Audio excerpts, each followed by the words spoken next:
Hello, G students. Welcome to Top Rankers.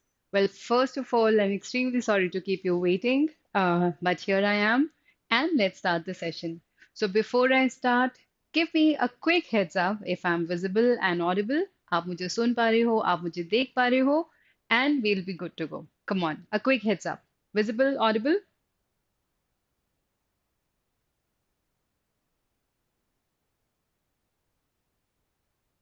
I guess let's start today's session.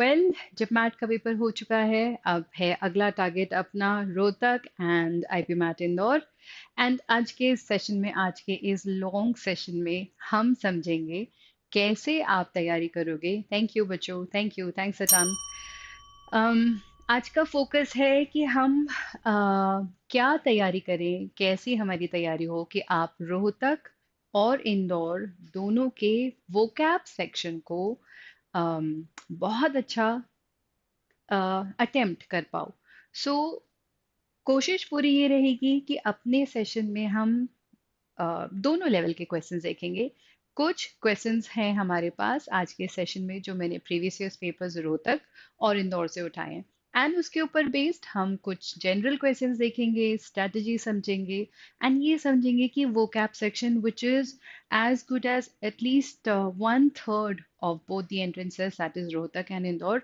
उसको हम कैसे approach करें ताकि हम बहुत स्ट्रॉन्ग रहें वो कैप सेक्शन में सो well, if you want to push your score to 120 plus Lakshya and all the others who are present here, trust me, vocab section has to be one of the strongest sections because trust me, bacho, one third of the paper will comprise vocab section alone. So I guess हमें उसको लेके चलना है. So I guess let's start today's session without further ado. अच्छा देखो I would want all of you to participate, ask questions, give answers, try to engage and learn as much as you can from this session. So questions में आप level of difficulty को भी ascertain करने की कोशिश करना so that आप अपनी preparation accordingly channelize कर सको ठीक है So I guess let us start. See, so the question says some proverbs and idioms are given. Well, there was just one actually, not some. I've just picked up the question from the actual paper. So this question appeared in Rohtak 2019. The question says to make clear breast of. अच्छा इतना ही simple question था. देखो वो cap कैसे strong करें वो cap को attempt कैसे करें इन सब चीज़ों को ड्यूरिंग द सेशन हम साथ साथ डिस्कस करते चलेंगे well to answer a basic question vocab strong कैसे करें सी फर्स्ट एंड फॉरमोस्ट बच्चों make sure that you like reading करने से ही बहुत कुछ ठीक हो जाता है उसके बाद अगर आप गिवन इंफॉर्मेशन का स्पेशली लेट्स से अगर हम इडियम्स की बात करें हर एग्जाम में काफी कॉमनली क्वेश्चन आते हैं इडियम का अग्रीड की जो मीनिंग होगा जो वर्ड्स का मीनिंग होगा लिटरल मीनिंग और जो उसका मीनिंग होता है वो दो अलग चीजें होती हैं लेकिन फिर भी if they picked up something कुछ रेलेवेंस कुछ एसेंस तो उसका होता है so I guess let's start with this so to make clean breast of Hindi में जैसे कहते हैं छाती का बोझ हल्का करना to make clean breast of छाती का बोझ हल्का करना to gain prominence to praise oneself to confess without reserve to destroy before it blooms भाई छाती का आज मेरी छाती पे बहुत बोझ है मैंने रोकर अपनी बात कहकर छाती का बोझ हल्का कर लिया I've made a clean breast of whatever so I guess yes I agree with you the answer is C but बच्चों is it only about getting the answer right चलिए ये इजी है आगे देखते हैं अपने को क्या गिवन है और उसको सबसे बड़ी बात हमें उसे हैंडल कैसे करना है again so this is from Rohtak 2019 to have an axe to grind to have an axe to grind axe negative word कुल्हाड़ी can not be so positive तो हर इडियम के जो वर्ड्स होते हैं उससे हम उसका कॉनिटेशन उठा सकते हैं कॉनिटेशन से we can eliminate some of the answer choices and probably try to get the answer right to have an axe to grind a private end to serve, to fail to arouse, to have no result, to work for both sides. Now, see, at least option D is completely positive. Now axe to grind is yes. जब मुझे कोई ulterior motive है, मुझे कोई काम निकालना है, I probably have an axe to grind. मुझे कुछ तो मतलब है किसी चीज से. That is what this idiom means. So the answer yes. Most of you have given this right. The answer will be A. अच्छा, ये तो वो दो क्वेश्चन हुए जो एग्जाम में आए थे. Now let us take a look at some basic idioms. Answers तो निकालेंगे, कोशिश करेंगे कि गिवन इंफॉर्मेशन से कॉन्टेक्स्ट उठाकर हम कैसे आंसर निकाल सकते हैं. Now one thing about Rohtak is that they give direct questions. Look at this, they've just given you the idiom to have an axe to grind. तो या तो आपको समझ में आएगा या नहीं आएगा, या आता होगा या नहीं आता होगा. तो हम जो है, क्योंकि और कॉन्टेक्स्ट नहीं है, जैसे इंदौर में idiom probably will be given as a part of a sentence, तो आप अगल बगल का स्टेटमेंट भी देख सकते हो. Here it will be very direct. तो you need to understand the context. I mean, you will have to take care of the words that are there. So I guess the first one is donkey's ears. I guess it's donkey ears. Let's just correct this. It's not donkey's ears. It's let's say donkey ears. Now let's see. Donkey ears. ये idiom है. Now donkey ears तो हुआ कुछ ऐसा. Well, बच्चों, ये कहना कि जिपमैट का वो कैब हैवी है या रोहतक का हैवी है, क्वेश्चंस डायरेक्ट होते हैं जैसे ये हैं. सपोज रोहतक है, इतना ही डायरेक्ट इडियम आएगा. तो देखो, अगर कॉन्टेक्स्ट में गिवन हो तो हम सोच सकते हैं, लेकिन अगर डायरेक्ट गिवन है तो you will have to take a look at this. Now donkey ears, देखो डोंकी की ears they are slightly big, right? तो अगर डोंकी की ईयर्स, एक्चुअली इडियम को रिटेन करने के लिए ना, अगर आपको उसको थोड़ा सा बैकग्राउंड पता हो तो भी काम आसान हो जाता है. अब देखो, डोंकी के कान थोड़े बड़े होते हैं, as you see in the picture as well. Donkey के कान थोड़े से तो बड़े होते हैं. तो पहले के टाइम पर ना, डोंकी के कान क्योंकि compare to all the other animals बड़े हुआ करते थे, तो डोंकी, ये इडियम ईयर्स भी नहीं था, डोंकी ईयर्स था, वाइड नहीं था. तो देन ओवर द ईयर्स वो चेंज होता चला गया, चीजें मॉडिफाई होती चली गई, तो ईयर्स एक्चुअली ईयर्स बन गया. तो डोंकी ईयर्स होता है इन अ लॉन्ग टाइम. मतलब तो उसका वही होता है कि ज्यादा लंबा. तो donkey ears a long time बना सिंपली बिकॉज डोंकी के कान लंबे होते हैं. The next one, pigeon hole. अच्छा, पिजन होल होता है, सोचो कंपार्टमेंट्स बने हैं पिजन को, पिजन के लिए. So there is a wall, उसमें कंपार्टमेंट्स हैं, उसमें ग्रिड्स हैं, and each grid is for a pigeon of a special category. So pigeon hole actually बात करता है किसी चीज के लिए को कैटेगराइज करने के लिए. सो अगर पिजन होल कितना बड़ा होगा, it's just a space for a pigeon. So pigeonhole actually means, see, out of the given options, to typecast, to blindly accept, to call someone names, to hurriedly reject someone. देखो, pigeonhole में हमने reject नहीं करा. Calling names is more like kind of, using profane language and probably abusing somebody. वो भी नहीं होगा. Blindly accept भी नहीं होगा. Typecast का मतलब होता है किसी को किसी particular category में fit कर देना. आप तो ऐसे हो, आप ऐसे नहीं हो. So you typecast them. So I guess if you understand the meaning pigeonhole, you will probably be able to get the answer right. The next one, wild goose chase. Now, wild goose chase idiom भी recently Indore और रोहतक किसी एक paper में आ चुका है, but it was slightly in a different manner.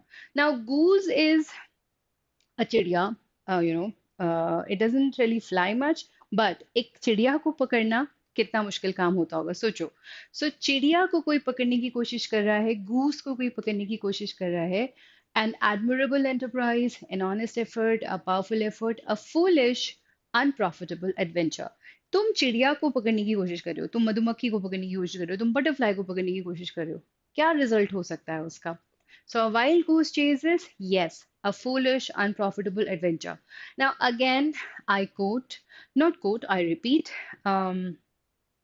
जब इतने direct question हो और आपको बहुत क्लोज मीनिंग नहीं पता, look at the components of the idiom, try to understand the meaning, and then probably mark the answer. You will probably be able to rule out the other options and get the right answer. Now let's see the next one. Bats in bell fry. Now, there's something I'd like to show you. Bell fry कैसा दिखता है? देखो, जो पहले के time पर castles हुआ करते थे, उसमें बेल फ्राई ये वाला हिस्सा होता था जहां पर बेल्स लगी होती थी. Do you see those the bells? Now bats in belfry. सोचो बेल फ्राई में उस हिस्से में बैट्स हैं. अच्छा, अब हमारी बॉडी का सबसे ऊंचा हिस्सा, ये जो हिस्से होते थे ये उस कासल के लंबे बड़े हिस्से होते थे, so that everybody can hear और सी द बेल रिंगिंग. ना हमारी बॉडी का सबसे ऊपर वाला हिस्सा, हमारा सिर, right, top of the head, top of the body, right. So हमारी तो फिगरेटिव देखो, literally bats in belfry इस जगह पर बैट्स, एंड फिगरेटिवली किसी के दिमाग में बैट्स. अब ये कैसे हो सकता है? अभी दिमाग में तो बैट्स नहीं हो सकते. अब सोचो, to have exceptional organizational skills, to be extremely athletic, to have quirky, eccentric personality, to possess exceptional musical talent. Now, bad is not a very positive word. चमगादड़, no, trust me, they're not as bad. लेकिन वो रात को निकलते हैं, उनको horror movies में दिखाते हैं, तो negative connotation तो है. Bats and Belfry. What do you think should be the possible answer for this one? Absolutely right. Some of you have given the right answer. Yes, sir, these are idioms. So I guess the answer will be C. Again, either know the story or relate it, try to get the connotation, you will be able to get the answers right. The next one. So this says a fat cat. Now, a fat cat, what could it possibly mean? A fat cat. क्या हो सकता है? सोच के बताओ. It says a person who's fat, a wealthy or influential person, a highly motivated and driven person, a term used to describe somebody who's sly, somebody who's cunning. क्या हो सकता है? भाई बिल्ली चालाक तो होती है ना चालाक, लेकिन ये वाली बिल्ली मोटी है. अगर मोटी है तो क्या आंसर हो सकता है? सोच के बताओ. यस, अ वेल्दी और इन्फ्लुएंशियल पर्सन. मोटे आसामी बोलते हैं ना, बड़े ही मोटे आसामी है मेरा सेठ. So a fat cat is probably a wealthy or influential person. Okay, the next one. Fantastic, बच्चों. Keep the answers coming. This one is like a scalded cat. Now, let's see what a scalded cat looks like. Okay. Scalded का मतलब होता है, scalded is गर्म पानी गिर गया आपके ऊपर, so you're scalded. गर्म पानी गिर गया, you're scalded. अब बिल्ली के ऊपर गर्म पानी गिर जाएगा तो कैसा होगा? कुछ ऐसा होगा. Now, if somebody is okay, moti party, absolutely right, Sneha. So, a scalded cat, first of all, अगर मुझे scalded का मतलब पता है, जला हुआ, तो पॉजिटिव तो नहीं है. ठीक है, पॉजिटिव नहीं है. Now, let's see. To approach a situation calmly and confidently, to react with extreme haste or alarm, often in frantic manner, to show no interest, to move slowly and deliberately. What do you think? Scald का मतलब अगर पता हो तो इसका possibly answer क्या हो सकता है? Okay, fantastic. वैसे अगर तुम क्वेश्चन नंबर और आंसर लिखोगे ना तो ज्यादा समझ में आएगा कि तुम्हारा आंसर किस क्वेश्चन के लिए है. Yes, I agree with you. For question number 6 the answer should be option B. You know, सोचो बिल्ली के ऊपर पानी गिराओगे, पहले तो वो चौंक जाएगी, फिर वो वहां से भाग जाएगी, right. So if somebody is scalded like a cat, तो वो थोड़ा सा क्रेजी और वैसा बिहेव कर रहे हैं. सो अ scalded cat would be I guess just take off from that place if you're like a scalded cat. So answer is option B. The next one, tail wagging the dog. Now tail wagging का मतलब हुआ, देखो normally dog wags its tail. Dog की आदत होती है ना, जब वो खुश होता है वो अपनी पूंछ हिलाता है. If somebody is tail wagging a dog, tail dog नहीं हिला रहा, कोई और डॉग के लिए टेल हिला रहा है. सोच के देखो, कुछ उल्टा हो रहा है ना. We are probably putting the apple the cart before the what you say, sorry, the horse before the cart, right. कुछ उल्टा कर रहे हैं हम यहाँ पर. तो अगर कुछ उल्टा कर रहे हैं तो इडियम का मतलब भी कुछ वैसा होना चाहिए. Now let's look at the choices. A situation before where the most important part is controlling the less important part. इसमें उल्टा क्या है भाई? Most important part takes care of the wealthier, takes care of the the minorities. Government takes care of the people. So I guess important people taking care of the lesser mortals, इसमें क्या नई बात है, ये तो वही है. A situation where a small or less important part is controlling a larger or more important part. A situation where two equal parts are working together. in harmony, and a situation where nothing is happening or changing. What do you think should be the answer to this one? I guess I agree with you. Yes, horse before the cart. That's what Pihu. I completely forgot. Yes, cart before the horse is cart before the horse. Horse before the cart. Horse before the cart is regular. Cart before the horse is tail wagging the dog. So I guess the answer will be option B. मतलब इसका यही होता है that less important people taking care of more important people. उल्टा कर दिया हमने. होना जैसे चाहिए था उससे. Now get on your high horse. Now imagine somebody sitting on a high horse. वो नीचे देख रहा है अगर, so probably not a very good thing, right? देखो, ये भी तो हो सकता था, जैसे मैं बोलूं कि वैसे जनरली हाई से रिलेटेड जो इडियोमैटिक एक्सप्रेशंस होंगे, नॉट ऑलवेज बट वो थोड़ा सा नेगेटिव कॉन्निटेशन हो सकता है, जैसे high handed person. If I am a high handed person, मैं थोड़ा सा एरोगेंट हूँ, थोड़ा सा मुझे लगता है कि नहीं जो मैं कर रही हूँ वही ठीक है, so I am high handed, थोड़ा सा negative haughty. Okay, getting on a high horse, not so positive probably, or probably high and mighty. So if somebody is high and mighty, वो थोड़ा सा arrogant है. All right. So high in a lot of context would mean something not so positive. So I guess get on your high horse. चलो अपने ऊंचे से घोड़े पे चढ़ जाओ. What do you think it means? So to become more humble and down to earth, to become arrogant or superior in a condescending manner, to physically climb onto a horse, to lose confidence. I believe the answer will be option B, to become more arrogant or superior. Let's take a look at the next one. Okay, bag of bones. Well, bag of bones generally उसे बोलते हैं जो बेचारा कमजोर हो जाता है, जो बहुत ज्यादा वेट जिसका नहीं होता. सो if that is what it means, बोलते ना बैग ऑफ बोन्स, तुम तो हड्डियों का ढांचा हो चुके हो, राइट? जिसे हम कहते हैं क्या हालत बना रखी है, हड्डी का ढांचा हो चुके हो. That's what it probably means. So to be extremely thin or emaciated, to be slightly underweight, to have a muscular build, to have a healthy appetite. I guess, do we agree? The answer will be option A here in this case. Yes, that's right. Question 9, option A. Fantastic, बच्चों. Keep the answers coming. Bone of contention. अच्छा, bone of contention कैसे समझ सकते हैं भाई? Bone generally dogs को पसंद होती है. कंटेंशन है डिसएग्रीमेंट. दो डॉग्स के बीच में बोन को लेकर अगर डिसकंटेंटमेंट है, अगर डिसएग्रीमेंट है, तो ये बन गई बोन ऑफ कंटेंशन. तो बताओ, बोन ऑफ कंटेंशन एक्चुअली इडियोमैटिकली क्या हो सकता है? So this is a point of agreement? No. A source of conflict? Yes. A trivial, मतलब कुछ not a very important issue? No. A point of curiosity?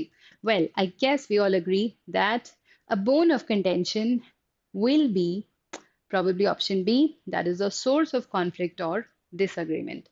Now, it doesn't really mean between two dogs. It could mean between two people, between, let's say, anybody who is having a disagreement. So we're talking about the source here and nothing else. The next one, cheek by jewel. Now, jewel को तुम jaw से याद रख सकते हो. चीक हमारी body का ये वाला हिस्सा, जॉ ये वाला हिस्सा. So cheek और jaw, they are together. My hand may be away from my cheek, my neck may be away from my cheek, but my jaw is right next to my cheek.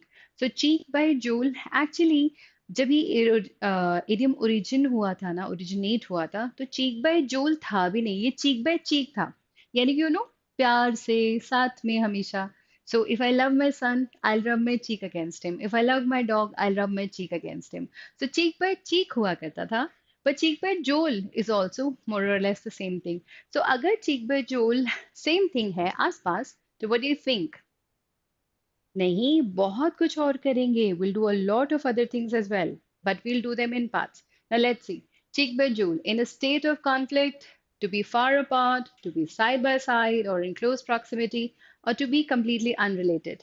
I guess if you understand the meaning of cheek by jowl, the answer here will be option C. Nahi, we'll do a lot of other things as well after the idioms. Okay, grin from ear to ear. Grin होता है मुस्कुराना. तो मुस्कुरा तो रहे हो, लेकिन खूब आपकी खूब बड़ी सी मुस्कुराहट है, प्लेजेंट बड़ी मुस्कुराहट अगर है, तो क्या हो सकता है कि आपकी मुस्कुराहट आपके दोनों कानों तक पहुंच रही है. So to look extremely sad, to have a neutral face, to be slightly amused, to smile wildly and happily. What do you think? Yes, the answer will be option D. आप पूरा मुस्कुरा रहे हो, बढ़िया सा मुस्कुरा रहे हो, जैसे हम बनाते हैं ना स्माइली फेस. So ये चेहरा और ये. So this fellow is grinning from ear to ear. बड़ी सी जो smile है ना, that's grinning from ear to ear. The next one. Play it by the ear. Okay. Any guesses? Play it by the ear without referring to any book or to any online source. Play it by the ear का मतलब क्या हो सकता है? Try and tell me. Play it by the ear. देखो, music जो है, well, Gopika, I'll try. I'll tell you what can be done. But for now, let's stay focused. Let's study. Now, see, played by the ear. जो musicians होते हैं ना, they generally play music with their notes, with the help of their notes. So even the maestros, they have their notes in front of them, and then they play the notes. You might have seen जो operas होते हैं बड़े बड़े musicians के सामने उनके notes और diary सी लगी होती है, उसमें उनके notes लिखे होते हैं, वो उसको देख के प्ले करते जाते हैं, right. That's how it is done. But playing by the year का मतलब हुआ मैं सुनते जा रही हूँ और मैं जैसे मुझे समझ में आ रहा है मैं बजाते जा रही हूँ. So I guess played by the ear हो गया, जैसा हो रहा है आप उसी हिसाब से काम करते जा रहे हो. तो कान से सुन रहे हो, बिना नोट्स के, बिना प्री डिफाइंड स्ट्रक्चर के आप काम कर रहे हो, म्यूजिक प्ले कर रहे हो. So if that what it means, played by the ear हो गया to follow a strict plan, to improvise or make decisions as you go along, or to ignore the situation, or to rely on past experience.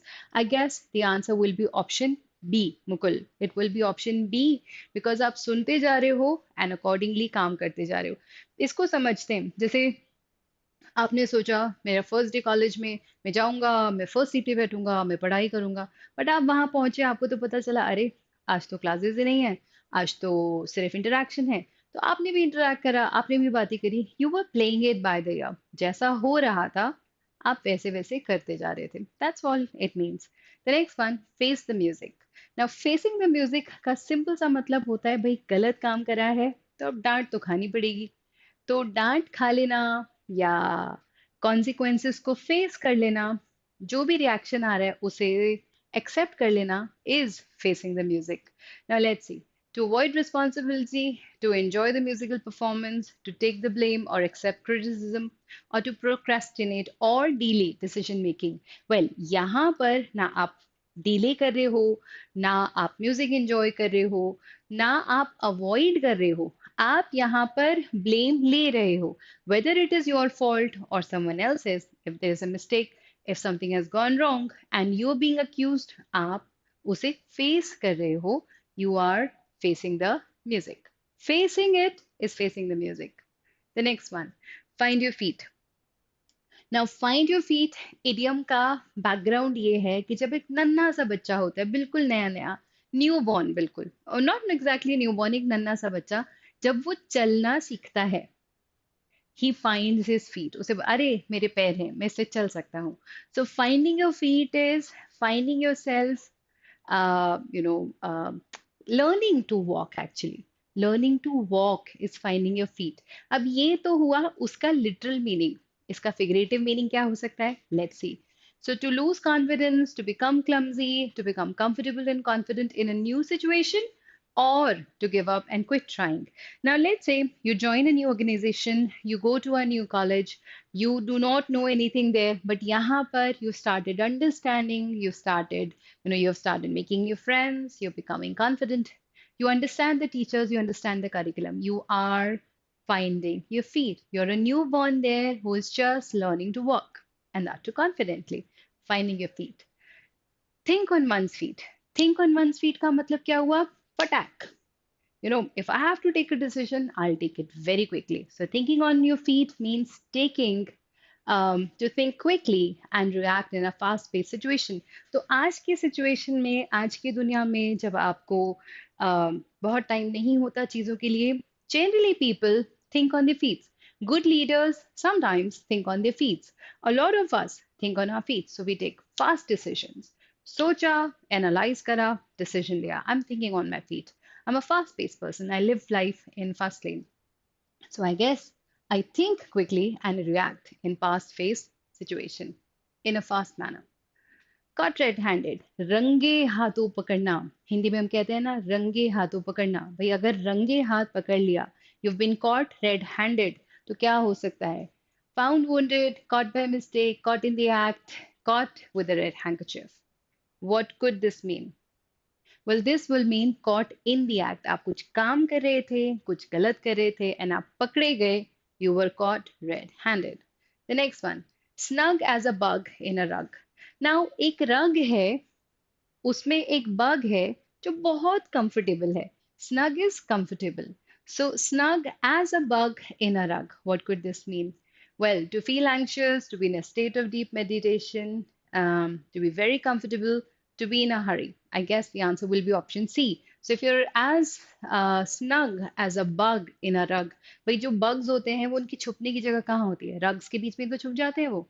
So if you're snug as a bug in a rug, you are in a very comfortable and cozy situation or position. Turn turtle. Turtle क्या है? Turtle is कछुआ. If कछुआ turns, what will happen? उल्टा पड़ा होगा. What do you think? Well, the answer will be option. For question number 19, the answer will be option D. The next one, a live wire. Well, a live wire, wire जो coated नहीं है, covered नहीं है, हाथ लगाएंगे तो current लगेगा जोर से.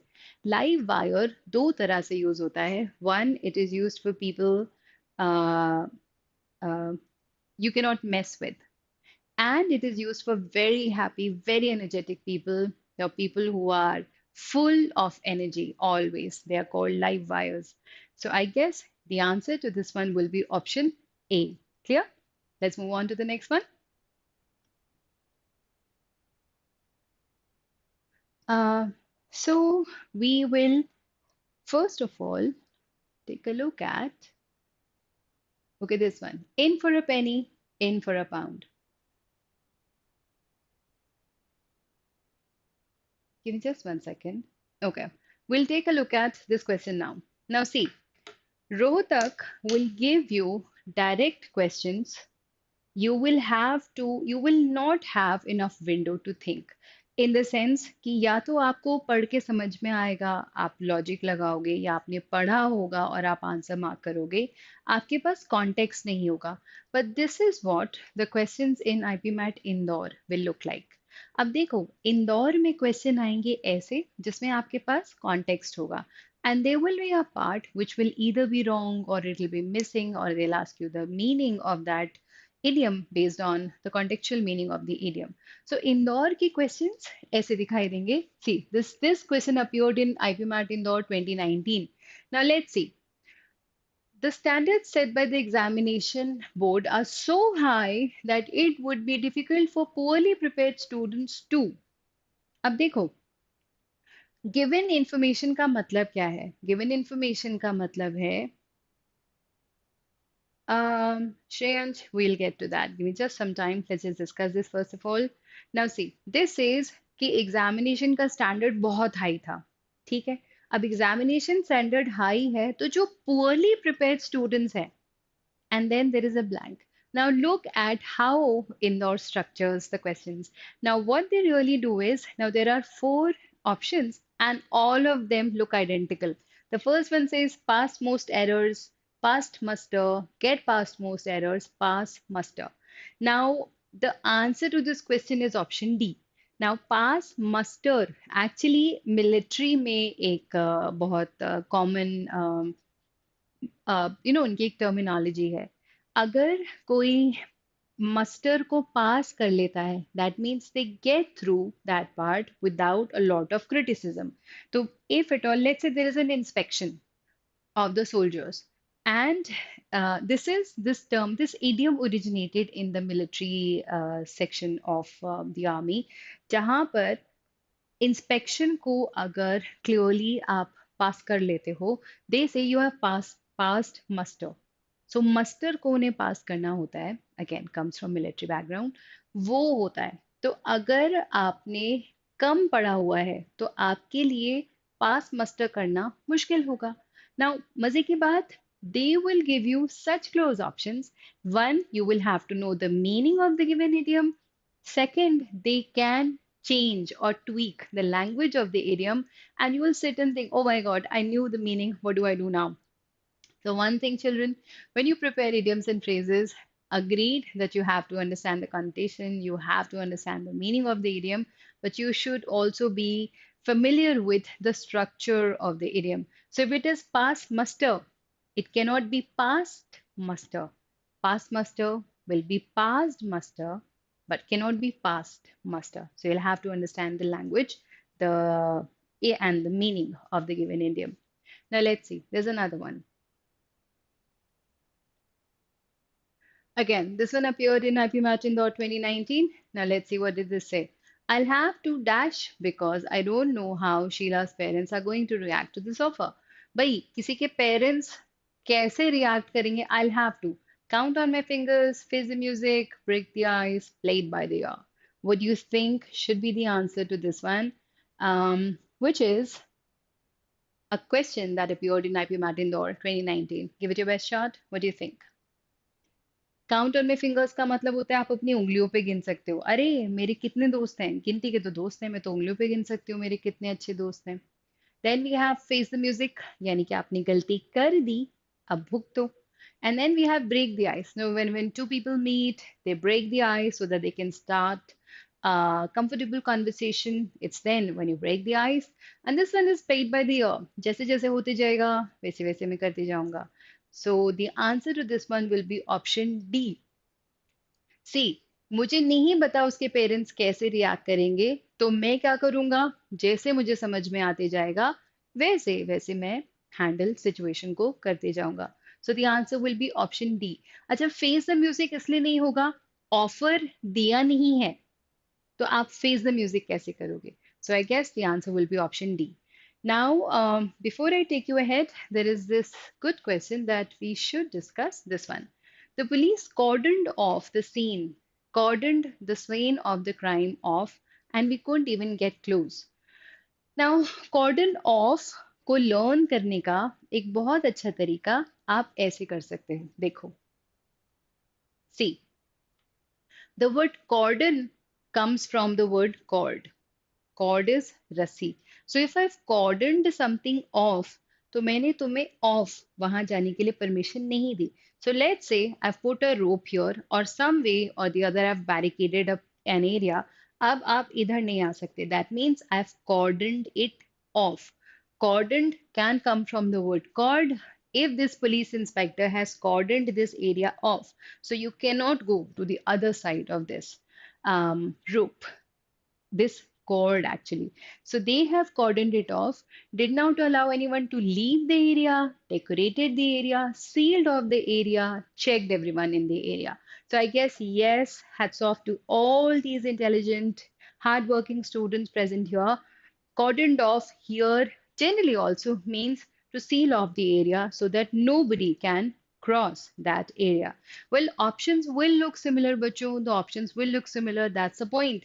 The options will be similar. You'll have to know the meaning of the words that are given, and you'll have to kind of be a little prepared. That is one thing that will help you get through these papers. Now we'll take a look at more questions that from the IPMAT perspective. Now let's see. Okay, so I guess some of you wanted to know if we'll be just doing the idioms, and I told you it's not just the idioms that will be discussed. We'll be taking a look at other aspects of vocabulary. Now, another expected question type is if you get a blank with a single filler blank, and you have to get the answer right. Now, this sort of question can appear in Rohtak, in Indore, in any other entrance test that you can think of. Now, I'll show you some questions where we will have sometimes very close choices. You'll have to understand what will fit best in the given option. All right. So I guess let's get started. The first one in front of you is this. So the president's speech dash everyone, affected everyone or affected everyone. What do you think? Affected or affected? Now, before we answer the question, let us understand the meaning of the word affected and affected. Now, see, let's see. The word is affect and effect. Now, affect is essentially a verb which means to, change or to influence, to be more precise. But effect is a noun which means the impact or the result. So the result of something is the effect, and to be influenced is to affect. Let's understand this with the help of an example. So the changing weather affects me. So if I'm saying the changing weather affects, I'm using it as a verb. I mean, I'm using affect. But if I'm saying the after effect of the war, the after effect of the war, I'm using effect. So the changing weather affected me. I got ill as an effect. Effect is a noun, affect is a verb. So if I have president's speech, this is the subject, I essentially need a verb here. What do you think should be the answer? The answer here will be yes, A. The magician made the rabbit dash disappear with a swift wave of his magic wand. So the magician had a magic wand, it just went round and round. He said abracadabra, and what happened to the rabbit? Did it disappear altogether or does it disappear altogether? What do you think happened? Altogether or all together? Well, all together is more like Hindi movie का title हम साथ साथ हैं. So हम साथ साथ हैं is all together. All of us are together. हम एक साथ हैं. हम साथ साथ हैं. This, on the other hand, means completely.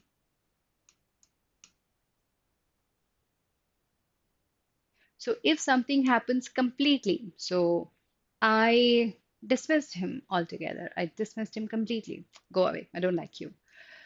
I welcomed him. No, okay, not altogether. No, I can't use it that way. But something happened completely, something altogether. It was a good thing. Maybe in toto, it was a good thing. But altogether, all in together, put apart, separated with this gap or that space, it would mean hum saath saath hain. So I guess the answer to this one will be option A again. Okay, let's take a look at the next part. This one is one blow from Jesse's hatchet dash the rope. Now the word is sewer and severe. Abir Upadhyay. I guess I know you, Abir, don't I? You're Abir. I know you. I believe so. Now it dashed the rope. Now if something, now sever means to cut ties actually. I have severed all my ties with the hypocrites around me. I don't talk to them. So sever means to cut ties. Severe is, intensity and probably strictness. So a lot of intensity, great intensity. So there was a severe rain last night. There was a severe drought in India last year, some years ago. So severe is great intensity, and severe is to cut. So one blow, what did it do? I guess it severed the rope. Dash winter weather came early this year. What do you think happened? Okay, I guess severe winter weather came early this year. Let's take a look at another question. During the interview, the candidates subtly dash to their extensive experience in the field. Now, alluded or eluded. Now, allude means to refer to. So, if you refer to something, you are alluding to it, and elude simply means to either escape और evade, किसी चीज से बचना, किसी चीज से बच के निकलना, is to evade or to elude or to escape. Okay, and allude simply किसी चीज को रेफर करना. Hey Titi, hello, beautiful name. So elude is बच के भागना, and allude is refer karna. I allude to some things during I allude to a lot of things during my lecture. So during the interview, the candidates subtly dash to their extensive experience. क्या वो बच रहे थे या वो उसके बारे में बात कर रहे थे? They were referring to it. I believe they were alluding to their extensive experience in the field. The next one. Well, this is simply a type of question where we are practicing homonyms or the words that often confuse us in the forms of fill-ups. So I mean, we don't really expect these type of questions to appear directly in the exams, but then the knowledge of certain things will help us do well in the more complicated questions. So I guess let's get to work now. The audience waited with a dash breath for the announcement of the winner. Now, one is baited and the other one is again baited. Now, BAIT, bait means, food to trap. Let's say generally the fish or anyone in general. So, if I am, अगर मैं किसी को फंसाना चाहती हूँ तो उसके लिए जो भी मैंने चारा लगाया, भाई चूहा पकड़ने के लिए पनीर लगाया, मछली पकड़ने के लिए वॉर्म लगाया हुक पे, तो बेट इज द चारा that I'll use to trap a person or anyone in question. And bait is bated breath होता है, anxious है, excitement है, anxiety हो रही है, enthusiasm है. So bated breath is a lot of excitement and enthusiasm. So I guess the answer will be option A. The next one, let's see. Samir is dash in the study of sciences. And a dash leader of the party always commands respect from his followers. So एक option है interest, disinterested, and the other one is uninterested. Disinterested means impartial, fair, unbiased.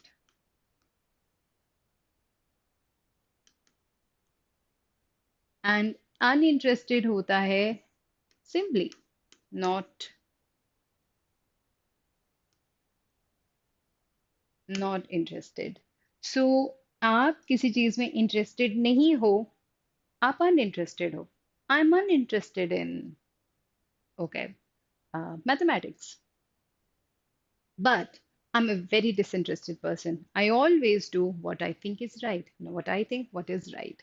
So Samir is probably uninterested in the study of science, and a dash leader of the party always commands respect.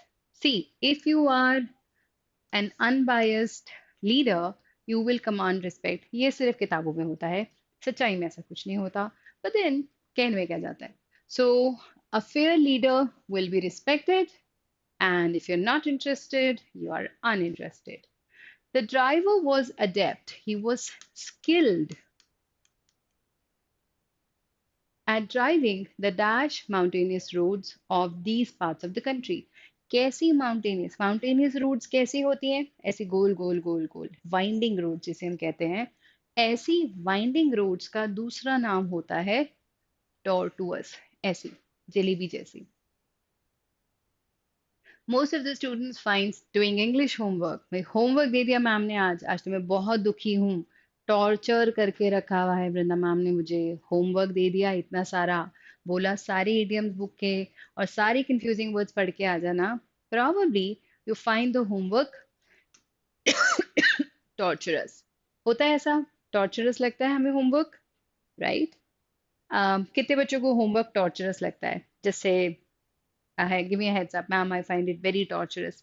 How many of you find homework torturous? Do you find homework torturous?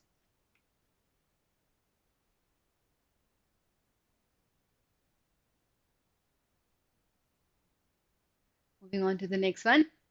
The fisherman carefully selected the most enticing bait or bait to attract a variety of fish. I guess this one is for you to answer. Okay. So this says AI stories finds homework torturous. I used to find it torturous too. The next one. What do you think? The fisherman carefully selected the most enticing, सबसे ज़्यादा attractive. Arya, is that you? Good to see you here, Arya. Okay, let's get the answer now.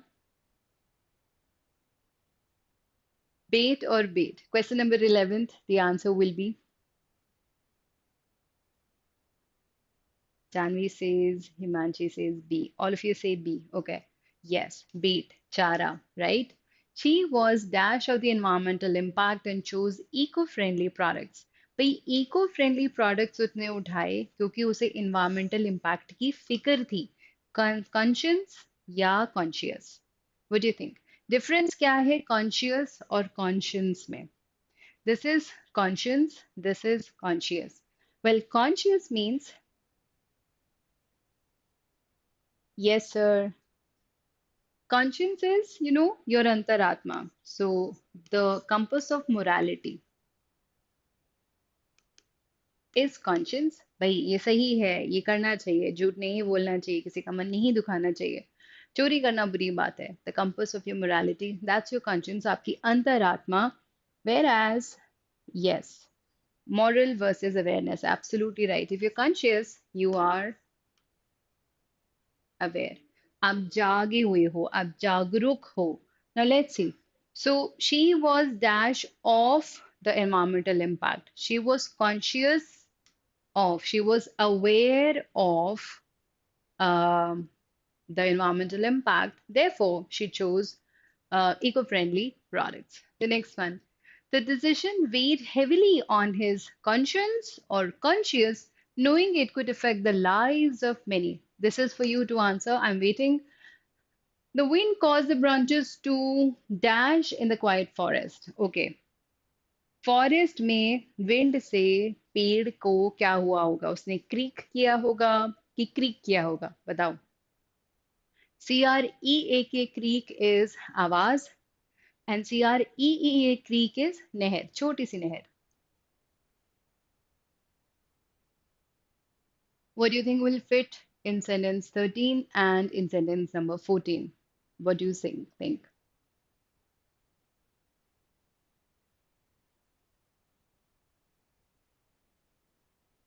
Okay, let's see. So the first one, उसके conscious पे तो नहीं उसकी अंतरात्मा के ऊपर बहुत भारी लगा होगा उसको it must have weighed heavily on his conscience उसकी अंतरात्मा पे था कि अरे मेरे डिसीजन से कितने सारे लोगों को नुकसान हो सकता है so for question number 13 the answer is A and for question number 14 देखो क्रीक होता है a small stream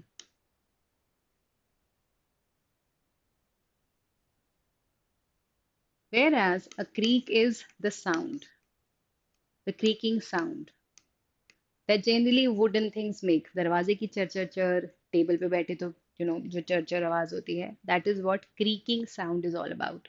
So I guess branch अगर कुछ हुई है और ए साउंड हुई है तो उन्होंने क्रीक करा होगा right? Yes, that's right, Rajas. Absolutely right. The next one.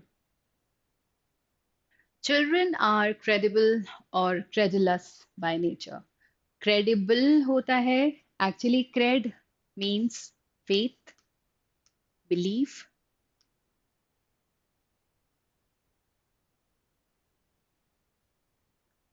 and credulous means somebody who's gullible, somebody who believes very easily.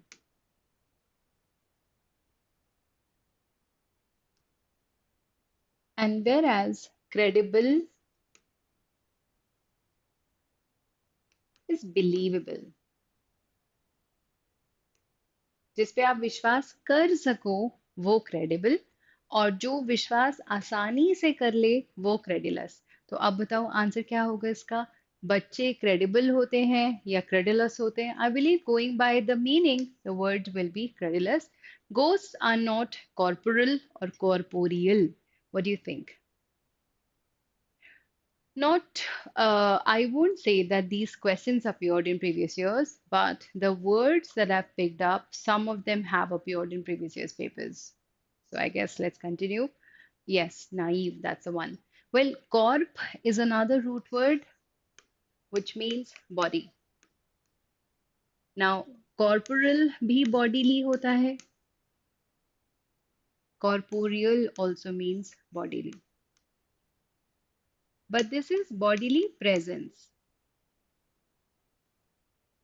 But this is, bodily probably something that affects the body. This affects. देखो अब जैसे ghost हैं, देखा जाए तो कैसा दिखाते हैं मूवी में, आप उनके आर पार जा सकते हो, आ, उनको शरीर नहीं होता, सिर्फ आत्मा रह जाती है. सो फिजिकल बॉडीली प्रेजेंस नहीं होती. But corporal is spanking, you know, hitting the body. तो body से related is corporal. In fact, corporal punishment होता है death sentence, जहाँ पर फांसी की सजा दी जाती है. Because the punishment is given to the body of the person. So corporal relates to the body, something that affects the body, but corporeal is your physical presence. So ghost को physical presence नहीं होता. So the answer here will be option B, that is corporeal. Clear? The next one. Um, okay. You might be blessed with wealth of knowledge and experience, but if you are a dash, no one will respect you. Now, bore होता है वही boredom वाला bore. Ma'am कितना पका दिया आपने, या कितना बोरिंग सब्जेक्ट है. तो बोर है जिससे आपको मजा नहीं आता, एक्साइटमेंट कम होता है, ऑल दोज थिंग्स. लेकिन BOOR बोर होते हैं the rude people who love to bully. तो वो लोग जो दूसरों को बुली करते हैं, जैसे for example, well can I say that जियान इज अ बोर. क्या बोलो? बोर, वैसे तो वो बोर भी है, बोर भी कर देता है. So I guess let's settle with this one. So if somebody bullies, he is a bore. BOR bore. So I guess that's the answer. Boorish भी बनता है इससे. Boorish people are rude people. It's high time the helmet wearing law in Hyderabad got abrogated or arrogated. Now, abrogate means to repeal, to repeal, to cancel, or probably to nullify.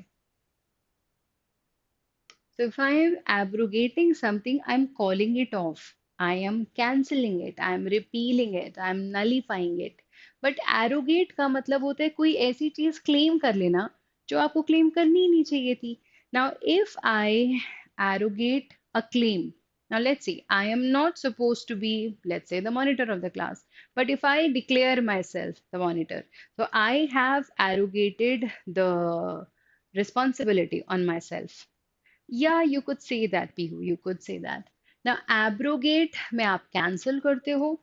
Arrogate में जो चीज आपकी नहीं है, आप उसे अपने ऊपर ले लेते हो. So, sometimes we arrogate claims on ourselves. So that's how these are used. So it is high time that helmet wearing law in Hyderabad got what? Arrogated? No, I guess abrogated. Abrogate means to cancel. भाई हम चाहते हैं, बहुत हो गया, बहुत ज्यादा हो गया, अब तो इस रूल को, इस लॉ को कैंसिल कर दो, नलिफाई कर दो, रिपील कर दो, एब्रोगेट कर दो. Okay, yes, that's right, Pihu, that's absolutely right. The next one. Okay, let's sit and rest a while or a while before continuing on our hike. सोच के बताओ, a while or a while. What do you think fits best here? A while or a while? Quickly.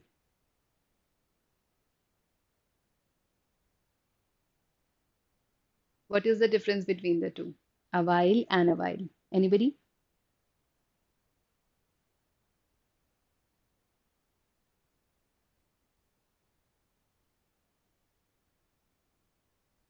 Okay, you all say that the answer is B. No, I think the answer will be option A. It will be option A.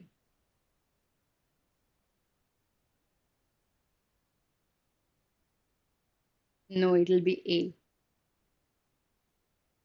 देखो, दोनों case में हम बात कर रहे हैं थोड़ी सी देर की। एक्चुअली अ वाइल जहां पर स्पेस नहीं होता, it's an adverb. This one is an adverb. Now, adverb is generally placed after a verb, right?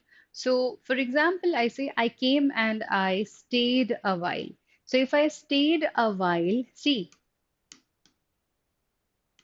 stayed a while. This one is working like an adverb. It is telling me कितनी देर रुके, थोड़ी देर रुके. So this is modifying the verb. So adverb verb को modify करता है. So you place an adverb right after the verb. Now stayed a while. Now देखो एक ही sentence को देखो. I stayed a while. I stayed for a while. देखो दोनों case में यूसेज सही है। Generally a while actually noun है और ये नाउन की तरह ही काम करेगा। भाई थोड़ी देर में कोई काम हो जाएगा। If that is what I mean to say, I will use a while, yes, a period of time, absolutely right. So इसके साथ generally we will need a preposition. We will generally need a preposition. देखो same चीज है, I stayed a while, I stayed for a while. This will generally need, generally not always, a preposition. Um, और ऐसा समझो कि a while put together में for inbuilt है, उसके अंदर for already है. So अगर for उसके अंदर already है, you don't need additional for. So I guess that is how it works. So let's sit and rest a while or a while. What do you think will fit this now? I guess option A. Now let's practice some more, but first let's clear the board. Now let's see. Let's see if you can handle this question. Try and get me the answer for this one.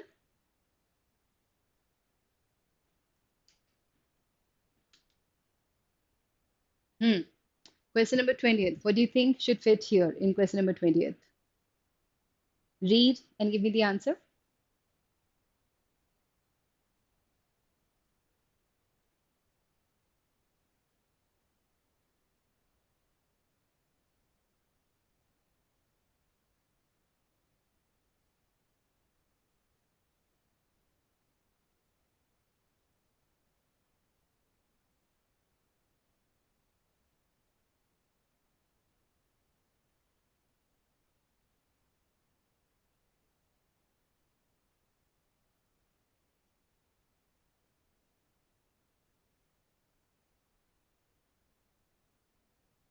Now let's see.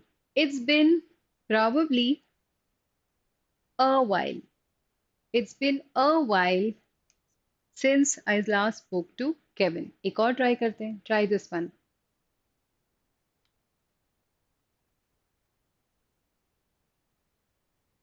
Let me see if it'll work like this. Hmm. She decided to stay in bed and read. What do you think?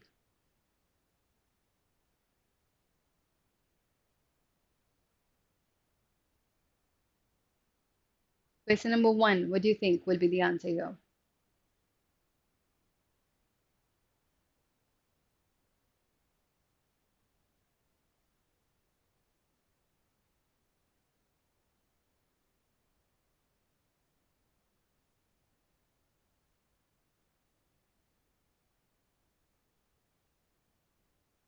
I guess, see, look at the structure. This says decided to stay in bed and read. Verb. I guess we need a here, that is a while. The next one. I'm looking for a job because I'll graduate in, what do you think? A while or a while? Take a moment, think, and answer. Try to understand the concept.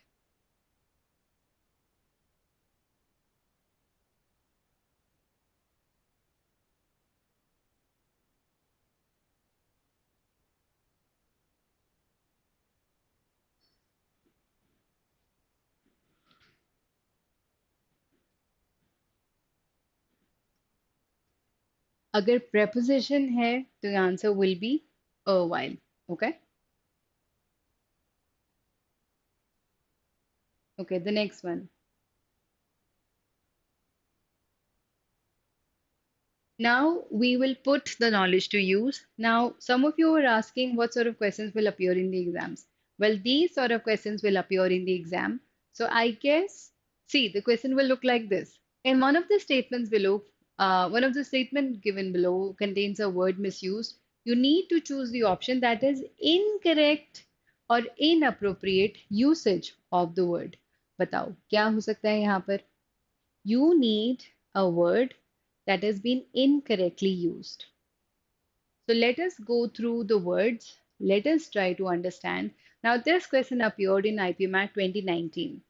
ऐसा question IPMAT में आता है, रोहतक में simple question आता है जिसमें word होता है, सेंटेंस होता है, आपको डायरेक्टली फिल करना होगा. IPMAT के क्वेश्चंस मोर कॉन्सेप्ट बेस्ड होते हैं. So more application of the concept based होते हैं. So your concept and its application, they both have to be strong. So some of you say option A is the right answer. Raise is used instead of raise. Well, let us see. What is the meaning of the word raise? R-A-Z-E, raise. देखो, raise का मतलब होता है ऊंचा उठाना. So you raise a building, you raise somebody's hopes, you raise the kettle. It also means to increase. So I'm expecting to get a raise in my salary. भाई मुझे उम्मीद है मेरी salary बढ़ जाएगी, ऊपर आ जाएगी, increase हो जाएगी. Or it means to build. Well, I've already discussed that. But RAZE, raise, on the other hand, is the complete opposite, stuff opposite of the word RAIC. Raise. यहाँ पर आप completely demolish करते हो, destroy करते हो. जैसे the hopes were raised to the ground. If it is to the ground, that means बिल्कुल खत्म, मिट्टी में मिला दूंगा, आग लगा दूंगा, मिट्टी में मिला दूंगा. That ways. So the attackers decided to raise the castle to the ground. They raised their children to be free thinking boys and girls. To raise a toast to newlywed couple is a common practice. The rays of the sun rose above the mountain. Well, I couldn't agree more. The answer to this one will be raise, that is option A, because if it is, something is done to the ground, then आपने उसे demolish किया है, destroy करा है, आपने उसे उठाया नहीं है. ठीक? Good thinking, very good thinking. Now let's take a look at the next set of questions. This one, think. First of all, you need to find the word that is getting repeated. You should know the meaning of the word. You should be able to see whether this word is correctly used in this context. And then you should be able to eliminate the choice which has wrongly used the word.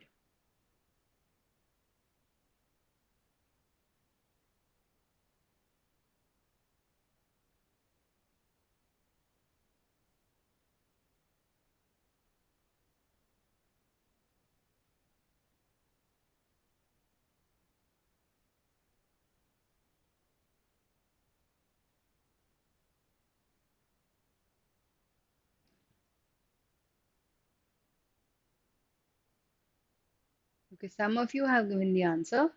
It should be wet. Okay, first of all, let's see if we have the meaning of the word.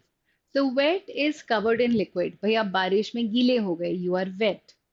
Generally लोग पानी से ही गीले होते हैं. So आप pool में गिर गए. You are completely wet. Now the other one is WHET, wet. WHET, wet is to trigger your apatite for something.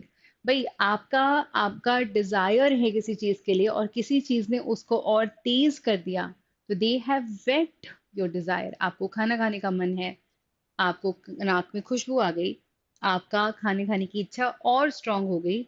So the खुशबू हैज वेटेड योर एपेटाइट और your desire to eat. So whet में आपकी desire तीव्र होती है, बढ़ती है. And V E T, vet meaning तो उसका वही होता है, animal doctor. And the other meaning is to examine something thoroughly. So if I am vetting something, I am examining it thoroughly, ध्यान से. जैसे एयरपोर्ट पे आपने देखा है, आपका सामान भी वेट होता है और आपको भी वो पूरा प्रॉपरली चेक करते हैं स्कैनर से. So that is called waiting. Waiting में एग्जामिनेशन होता है. Now let's see. The candidates were vetted for security reasons. I guess this is right. He got wet in the rain. I believe this is also right. There are some images of freshly painted wall to whet your appetite for the next season. भाई यहाँ पर appetite को गीला नहीं करा होगा, probably appetite को बढ़ाया होगा. Now, the work served to whet the audience palate and raise excitement. Well, to whet, to arouse their desire. So I guess the usage is correct. So the usage is wrong in option C. Therefore, that is our right answer. ठीक है? समझ में आया? चलो. The next one, frisking. Yes, that's right. The next one, reek or wreck. Take a good look. Try to get the answer right, then we'll discuss it together.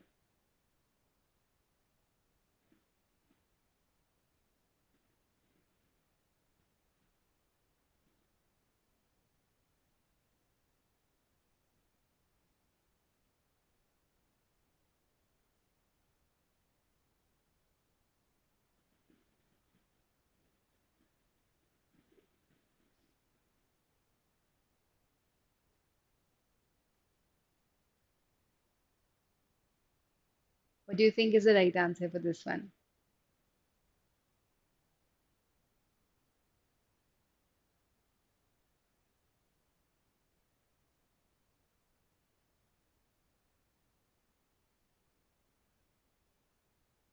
So the first word is reek,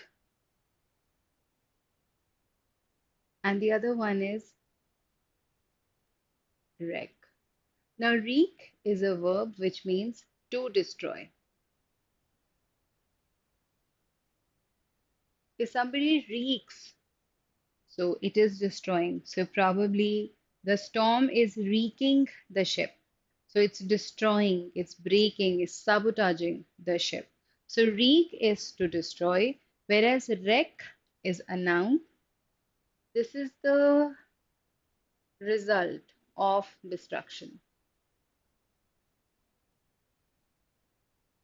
in the form of a ruin. भाई लड़ाई हुई, तो destruction हुआ.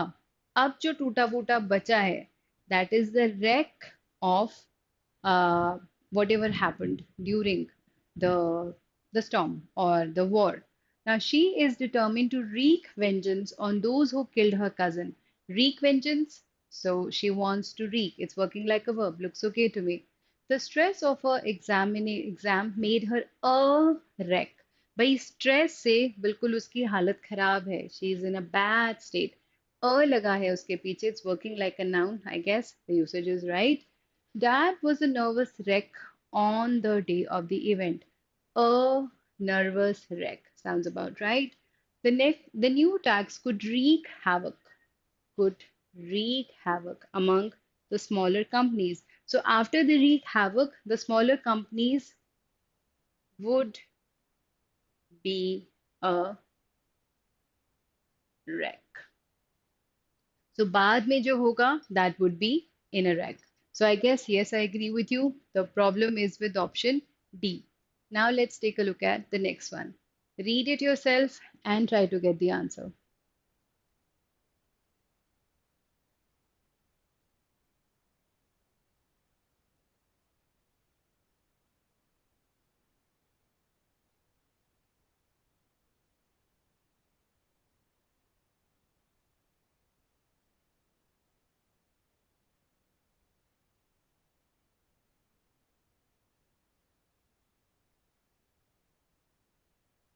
Like I'll repeat, these sort of questions appear in IPMAT Indore, where you will be given four statements. Um, these statements will have at least one word that would be um wrongly used. You need to identify the word. You will just have to mark that option which has the incorrect usage as your answer. That is what you will be expected to do.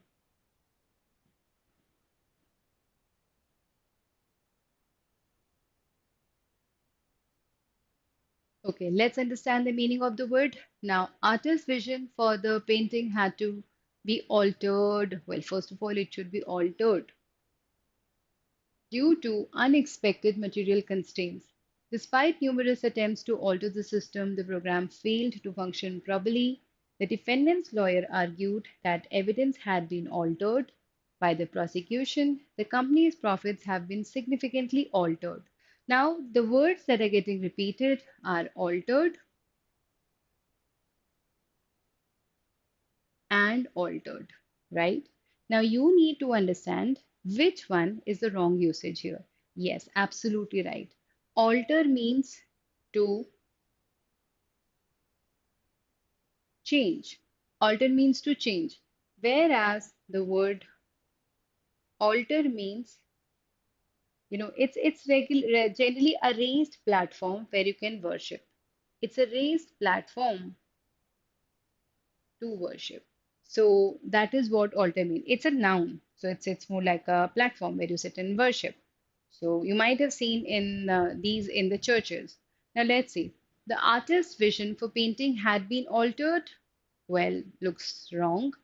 There's a problem here. It had been probably altered. Despite numerous attempts to alter the system, to change the system, the program failed to function properly. The defendant's lawyer argued that the evidence had been altered, it had been changed. The company's profits have been significantly altered, they have been significantly changed since the new CEO took over last year. So I guess the problem is in sentence A, the usage in sentence A. Therefore, option A will be the right answer. Okay? Before I take you ahead, I have a question for all of you. Tell me, what is the difference between these two words? Okay, the word is dual and dual. Anybody? The difference between the two words, dual and dual.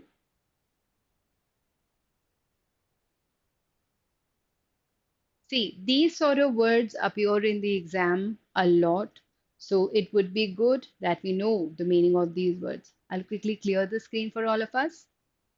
Now tell me, what is the meaning of the word? I'll write these again. Dual and dual. Quickly.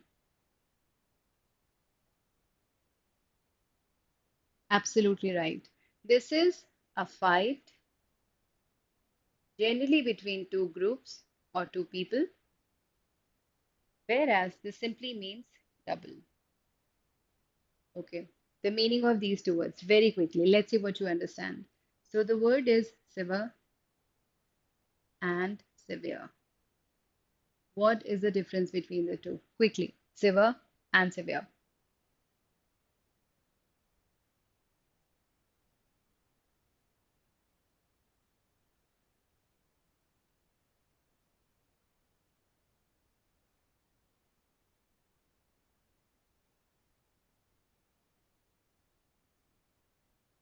Let's take a look at the next question, then I'll ask you some more questions. Well, just to answer the previous one, severe is to cut ties, and severe is something that has great intensity or something that's really strict. Okay, the next one, the artist. Okay, this we've done already. The next one, remember the words that remember that words can have discrete meanings. The scientists conducted a series of experiments to study the discrete changes in the temperature. Could you be discreet and keep this a secret? I found the country pub which I had already recommended to your notice that, and there I made discreet inquiries. Any idea what does? Yes, absolutely right, Pihu. Good going. Which word has been correctly used here? Now let's understand the meaning of the words first. So the word discreet. So this is, this means, careful, prudent. It used that ways. And discreet, where the T separates the two E's. The T separates the two E's. It means to either separate or to be distinct. How do I remember this? The T has separated the two E's. This is discrete, and the first discrete simply means something. I mean, it's a very positive quality. To be careful, to be cautious. It's a good one. Now let's see. If you know the meaning of the two words, what do you think? Um, which word has been incorrectly used in these sentences? Let's try to figure it out.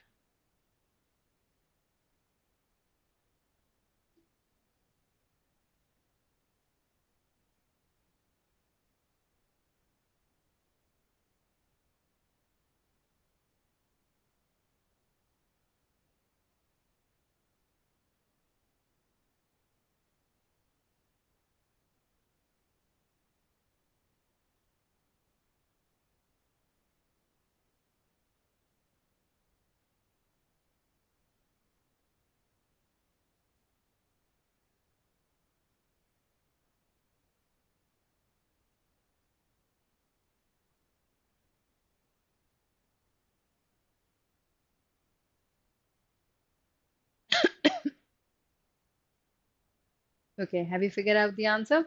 Let's see. So this says, remember the words can have discrete meanings. So words can have, distinct meanings.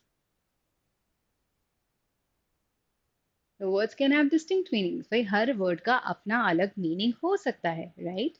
The next one. Scientists conducted a series of experiments to study the discrete changes, so distinct changes in the temperature over time. So I guess sounds about right.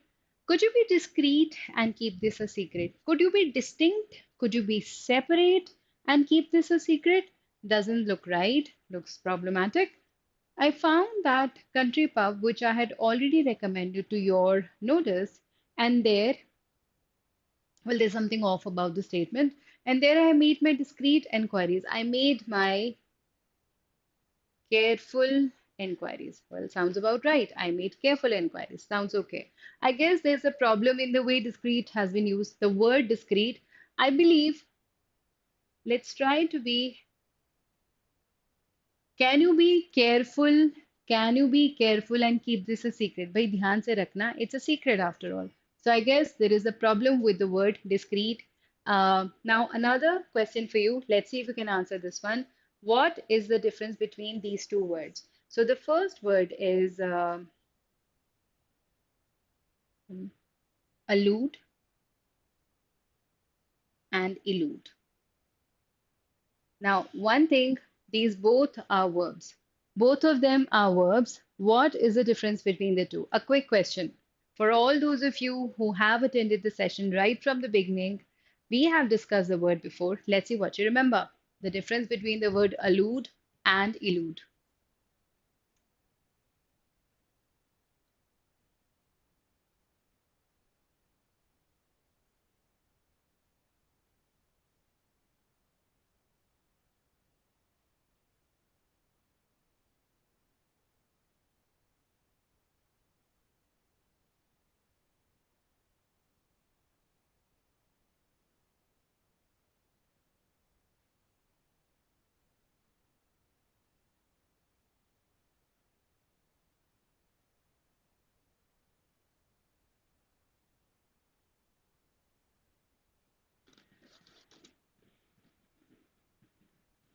Allude is to refer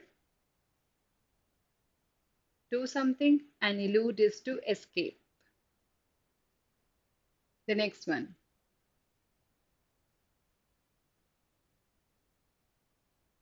Great. The next one. Good, good, good. So let's see which word is incorrectly used. First of all, you need to identify the word that is getting repeated, all right? So, see, although he thinks he's the life of the party, his remarks are okay. I probably forgot to mention this here, but this one appeared in IPMAT Indore.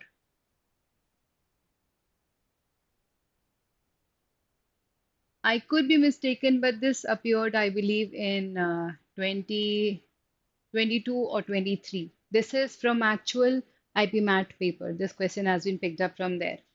I am not audible. Am I audible, children? Can you hear me well? So let's see. Although he thinks he is the life of the party, his remarks are insensitive, his jokes are vulgar, cross, and crude. It was a long journey by road. They had yet to find a boat that would help them cross the river. The mistakes of his youth are the cross that he has to bear for the rest of his life. We were told that she had lived through tough times, which made her cross and cranky as she grew older. Now, the word that is getting repeated is cross. Now, you have to identify where is the word wrongly used. Which statement uses the word cross wrongly?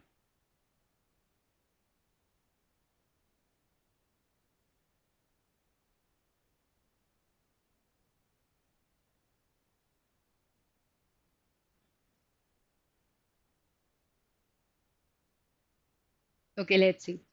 Now, see, cross has several meanings. One, the cross, as in some of us wear it for religious purpose. The next is going from one end to the other. So I'm going, I'm about to cross the river. I'll go from this end to the other end. Cross could also mean to say something is wrong. Cross also means to be angry or to be annoyed. So if I say I'm cross with you, it simply means that I'm angry with you. Don't mess with me right now. I'm really cross. I'm really annoyed. So that's what cross means. Crass, on the other hand, means the word is crass with an A. Crass means something that's rude or vulgar or probably insensitive. Well, if that is the meaning of the word, see, so she was cranky and cross, probably, angry and annoyed. I have my doubts. Putting this on hold, let's take a look at the other options.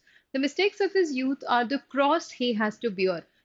Cross, you wear a cross. As a religious person, a lot of us wear a cross.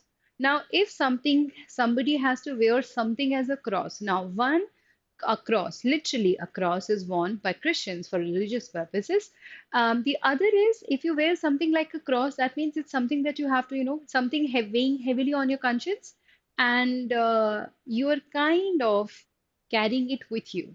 Actually, um, has come, this finds its origin in the poem written, I've forgotten the name of the poet now, but the rhyme of the ancient mariner, where the mariner he wantonly kills a bird, and then the other sailors make him wear the bird around his neck so that he knows that he's made a mistake. So he wore the bird around his neck as a sign of the mistake that he had committed. So when you wear something as a cross, you wear it as a sign, as a reminder of what mistakes you've committed in your life. So the usage is right.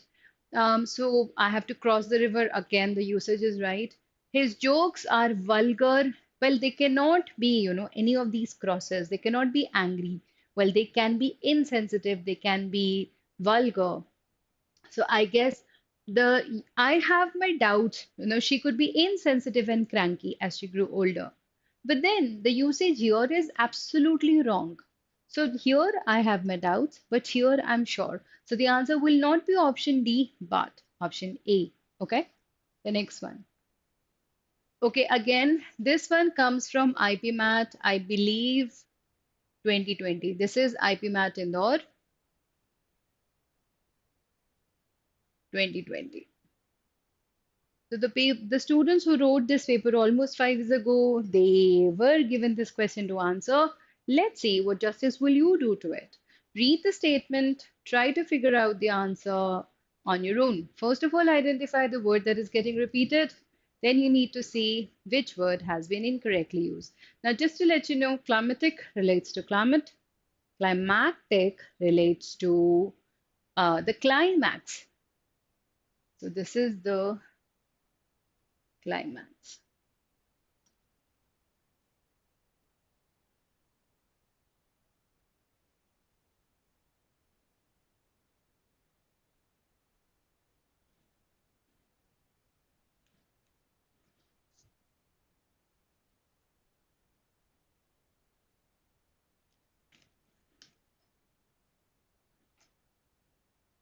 So naturally, the fauna of the region varies with climatic changes. Some plants adapt themselves to a variety of climatic conditions. When the last tree dies, the climactic scene, the message in the movie becomes clear. The climactic changes from summer to winter affected the moods of the hero of the film. Now, I guess if it is the climactic scene relates to the climax, the climax relates to, stories, dramas, all the literary things, okay? Movies. So if it's a climactic scene, the usage is right. Some plants adopt to climatic changes, relates to the climate, so usage is right. Fauna of the region. Fauna is the animals of the region. So flora and fauna. Flora means the plant kingdom, fauna means the animal kingdom. So it varies with the climatic changes, the climate related, the weather related changes, the usage is right. The climatic changes from summer to winter. No, it has to be climatic changes. So there is a problem with option D. Therefore, D will be the right answer here. Okay, now we switch to another question type. But before we do that, why don't we see what we have learned? So I'll ask you two questions.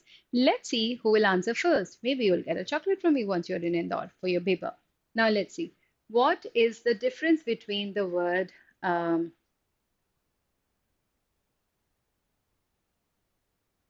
links and links? Quickly, tell me. Don't Google it, just think hard and tell me what you think is the difference between the two words links and links.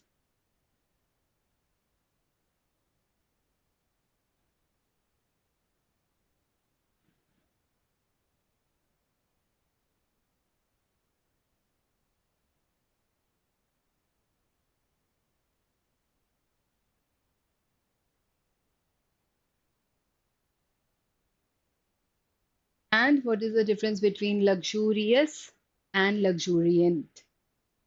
Well, the word luxurious and luxuriant have appeared in IPMAT Indore. The word links and links hasn't, but we don't know. Maybe it'll appear this year. Link is actually the connect, even the golf ground, the ground where you play golf, that is also called link. So related to golf, but lynx, on the other hand, is a cat. I mean, it's an animal in the cat family. So it looks like it's a big cat, belongs to the cat family. Yes, lynx are cats. Now, the other one, luxurious and luxuriant. Quickly, what is the difference between the two? Lynx,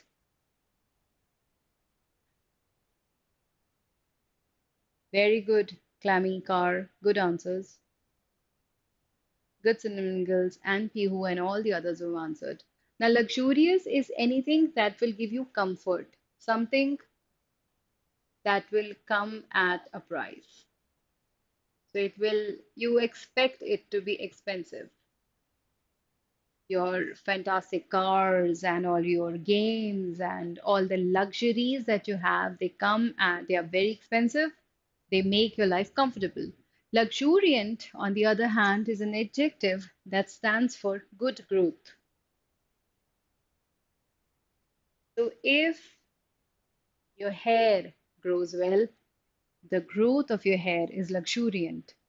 One last question before I switch to the next question type. How about tell me what is the difference between these two words? And the words are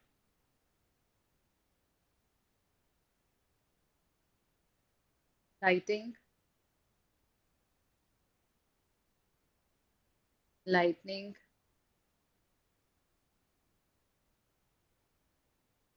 lightning. Well, this has appeared in IPMAT Indore. So I guess let's see if you know the meaning of the three words or the difference in these three words. What is the difference in lighting, lightning, lightning? Well, this lighting is to illuminate something that, okay,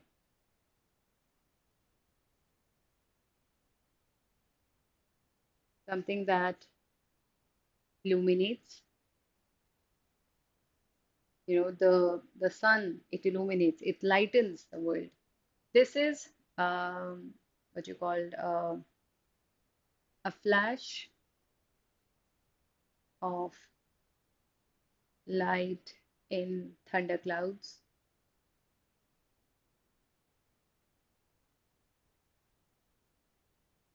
bijli, and this one is to reduce or to make something brighter. Nikri nikri, gori gori twacha, skin lightening cream. Well, that's what it is. Yes, absolutely right. Fantastic. Now we switch to another question type. Now see, the other type of question which is expected in all the entrance tests, I mean to say all the entrance tests, is question based on filling the given blanks with the right word. Now, these can range from a single filler to double fillers to triple fillers to even four fillers in a given blank, in a given paragraph or statement. Now, these questions are not so difficult to answer if you understand um, how things work. So, this question appeared in Rohtak 2020. Now, I hope you already know that Rohtak has released only two official papers. The first one in 2019 when it came into being, and second in 2020. Ever since then, Rohtak has not released any of the question papers or the response sheets. So we just have access to two of the official papers that Rohtak had released, that too at the very beginning or at right at its inception. Well, this is the question that appeared. Now, see, the manners and dash of Nouveau Riche is a recurrent dash in literature. Now, see, look at the choices, and I think they are pretty close. The first one says style, motif, morals and story, wealth and theme, morals and theme. Now, how do we get the answers right in questions like these when the choices are so close? Now, let's see.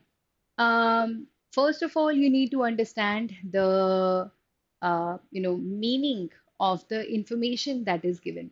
So we are talking about manners and something of the nouveau riche. Now, nouveau riche is a foreign phrase which simply means somebody who's recently become rich. So nouveau is new, rich.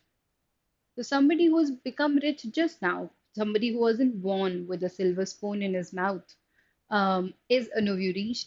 Now, the manners and dash of this is a recurrent. Recurrent is something that is happening repeatedly in literature.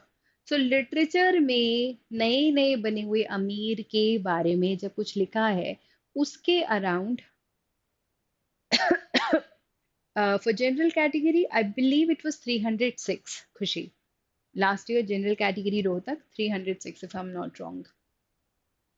सो अब देखो, question को करने के लिए अपने को लगेंगे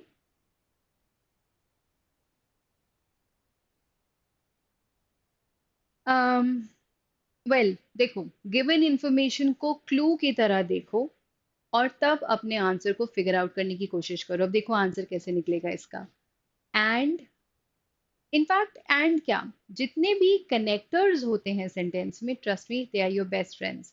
sentence के कनेक्टर्स हमेशा आपको गाइड करते हैं in a lot of sense. अब देखो एंड अगर है, it was 301, is it?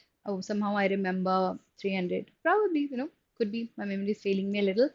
Well, somehow was close. 306, 301, not a lot of difference.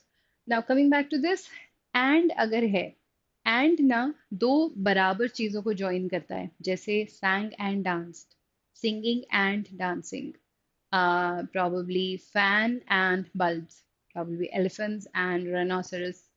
So and के दोनों तरफ जो चीजें होंगी वो बराबर होंगी, पैरेलल स्ट्रक्चर कहते हैं इसे. तो अगर मैनर्स एंड है तो क्या हो सकता है? Style, morals, wealth and morals. क्या मैनर्स एंड वेल्थ हो सकता है? शायद ना हो. मैनर और स्टाइल हो सकता है क्या? शायद ना हो. सोच के देखो. से probably, you know, political and social. capitalism and socialism. So you put equal parts of speech when we're using and. The same goes with but also. Now, so manners and probably morals, manners and morals, manners and mannerism and mannerism is how things work. Morals. Often overreach is a recurrent motif or theme. Motive होता है एक pattern जो repeat होता है, that is what it is, motive is a pattern, ठीक है, a pattern repeat ही होता है, या फिर थीम इन लिटरेचर। देखा जाए तो ना मोटिव गलत है ना थीम गलत है, बट बात हम यहाँ पे कर रहे हैं लिटरेचर की। तो लिटरेचर में क्या होगा, पैटर्न होगा या थीम्स होंगे, जॉनर्स होंगे। What you think is more appropriate in the second blank, A और डी? सोच के बताओ।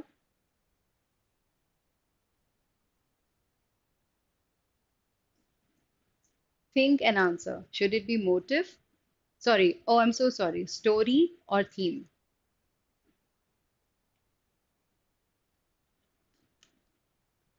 लिटरेचर में स्टोरी होगी या लिटरेचर में थीम होगा? देखा जाए तो दोनों पॉसिबल हैं, but what do you think is more appropriate here? Story is a story, story कैसी होती है, कहानी। तो लिटरेचर में कहानी होगी या लिटरेचर में थीम होगी? सोचो, जिन बच्चों ने 2020 में रोहतक का पेपर दिया था, ये क्वेश्चन उन लोगों ने फेस किया था।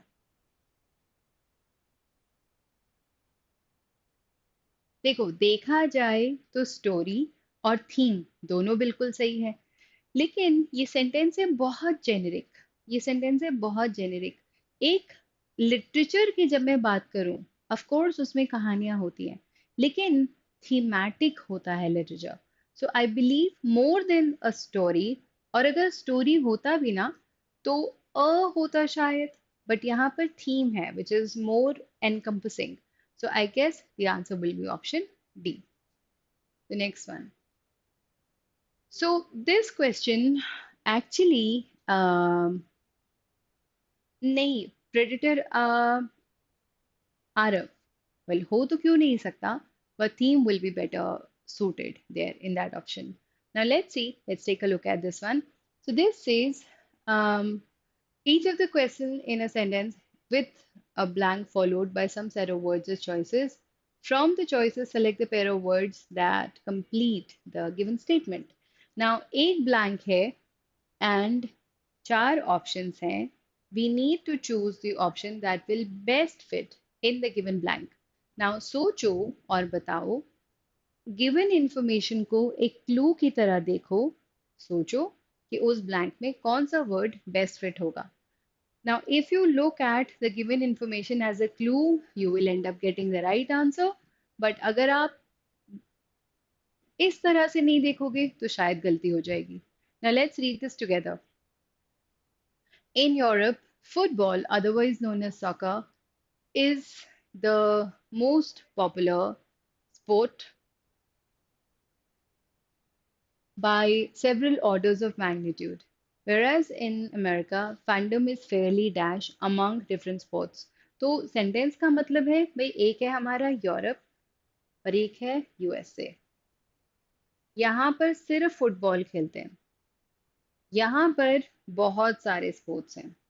नाउ दिस इज कि भाई वहाँ पर सबसे पॉपुलर फुटबॉल है, और वहां पर फैंडम, भाई फुटबॉल फैंडम हुआ फैंस का kingdom.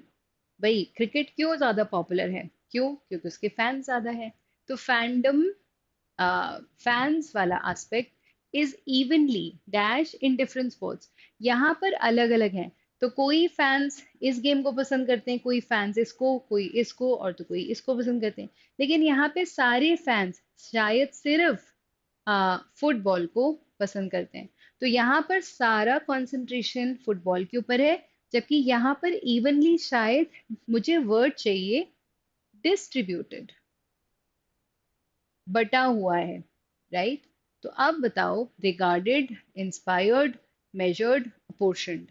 Regarded word generally as लेता है, so this is regarded as sacred, this is regarded as something something something. So probably regarded will not be a good fit. Evenly inspired among, क्या inspired के साथ among word use हो सकता है? Oh, I'm inspired among you. Fandom is inspired among someone. Well, I guess this is a wrong fit. Measure होता है नापना. So is it measured among different sports or apportioned? Apportioned means, divided. So if you see one, you will have to use elimination. जैसे regarded के बाद as चाहिए था तो ये तो ना आ पाता, ये ग्रामेटिकली कॉन्टेक्चुअली ही गलत होता. तो दो choices बचती है अपने पास C और D, जो कि right answers हो सकती थी. Now you have to sometimes know the meaning, sometimes you'll have to use elimination to get the answers right. Okay, let's take a look at the next question. Read it, try to identify the given information. Um, no, it's not a title, Harshit. It's just a theme that is probably used a lot in literature.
Have you got the answer?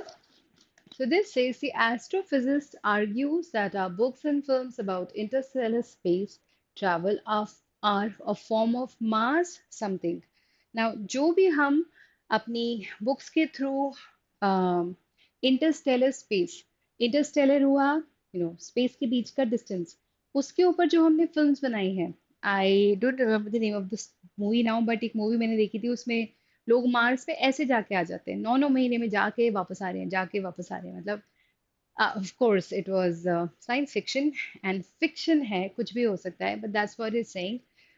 तो उससे कुछ मास create हो रहा है and that only a miracle on a scale heretofore unseen would allow a human being to voyage to even closest star in another solar system. तो भाई सच में तो मेरिकल से ही हो सकता है, पर हमारी किताबों में और कहानियों में तो आए दिन होता रहता है. सो मास इनोवेशन यानी कि नएपन से कुछ ऐसा होगा. डिलूजन यानी कि आप गलत सोच रहे हो. In fact there are two words I would like to discuss here. One is illusion, the other one is delusion. We'll discuss the meaning of these three words. Dementia is a problem जिसमें आप सब धीरे धीरे भूलने लगते हो. It's a medical condition. ये तो फिट ही नहीं होगा. Hysteria is extreme emotion. आप हंस रहे हो तो हंसते जा रहे हो, आप रो रहे हो तो रोते ही चले जा रहे हो. तो hysteria is an extreme uncontrollable um, problem. So I guess hysteria भी नहीं होगा. So the word that best fits here is the word delusion. Now let's understand the difference between illusion and delusion. Can anyone tell me what is the difference between illusion and delusion? Quickly. Any guesses? Any answers? What is illusion and what is delusion?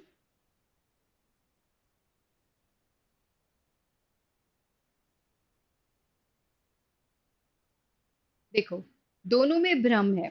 Illusion में भी भ्रम है और delusion में भी भ्रम है. But minor सा डिफरेंस जो दोनों में है ना, इल्यूजन में जो भ्रम है उससे किसी का नुकसान नहीं होता, बट डिल्यूजन में जो भ्रम है वो नुकसान कर सकता है। जैसे अगर किसी की तबीयत खराब होती है और उसे चीजें दिखाई देती हैं जो नहीं है, तो वो डिलूजनल होता है, नुकसान हो रहा है, हेलुसिनेट कर रहा है वो। मैंने किसी को बोला कि मैं तुम मुझे पैसे दे दो, मैं तुम्हारी मदद कर दूंगी, मेरा इंटेंशन उसे धोखा देने का है। तो यहाँ पर जो मैं उसे भ्रम में रख रही हूँ कि मैं तुम्हारी मदद कर सकती हूँ, I am deluding this person. But illusion में ऐसा नहीं होता। When there is an illusion, वो एक ऑप्टिकल मिराज जैसा होता है, आपको लगता है कि कुछ है, होता नहीं है। So you know, mirage is an optical illusion. So illusion, Brahm, delusion again Brahm, but just that the difference is this is not negative, this is negative. Okay. Yes, absolutely right. Good. The next one. Let's take a look at this one. On an aptitude test in 1986, an argument posited that the possibility of conducting banking transactions from home was as likely as flying cars, an argument that today sounds, भाई 1986 में लगा था कि घर पे बैठ के bank transaction को ऑपरेट करना कारें उड़ाने जैसा होगा, लेकिन आज कैसा लगता है ये आज कैसा लगता है मुझे? तब तो लगता था अरे घर में बैठ के बैंक ट्रांजैक्शन, कार कार उड़ाओगे तुम, कार चढ़, वुमन नहीं, क्या बोलते, उड़न तश्तरी है तुम्हारे पास, तब ऐसा लगता था। आज ये बात कैसी लगेगी सुन के कि अरे उस टाइम पे लोग सोचते थे एक्सरे मशीन ये क्या होता है, ये क्या बला है। आज लगता है अच्छा, ऐसा सोचते थे। बताओ, व्हाट डू यू थिंक?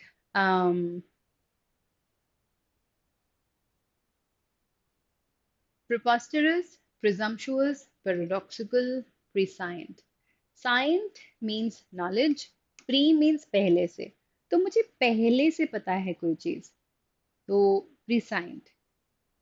लेकिन पैराडॉक्सिकल होता है जब जो स्टेटमेंट है या जो सिचुएशन है वो सेल्फ कॉन्ट्रडिक्टरी है। देखो कैसे होगा ये। जैसे I guess just think about it this way. जैसे सोचो कि द ग्रैंडफादर पैराडॉक्स। भाई एक बच्चे ने अपने फादर के पैदा होने से पहले अपने ग्रैंडफादर को मार दिया, तो अब ना फादर ना बच्चा, क्योंकि ग्रैंडफादर तो मर गए। तो अब ना, तो सोचो कितना कंफ्यूजिंग है ये। या पहले मुर्गी आई कि पहले अंडा आया, it's also paradoxical. So, paradox is a situation where the situation or the statement is self-contradictory.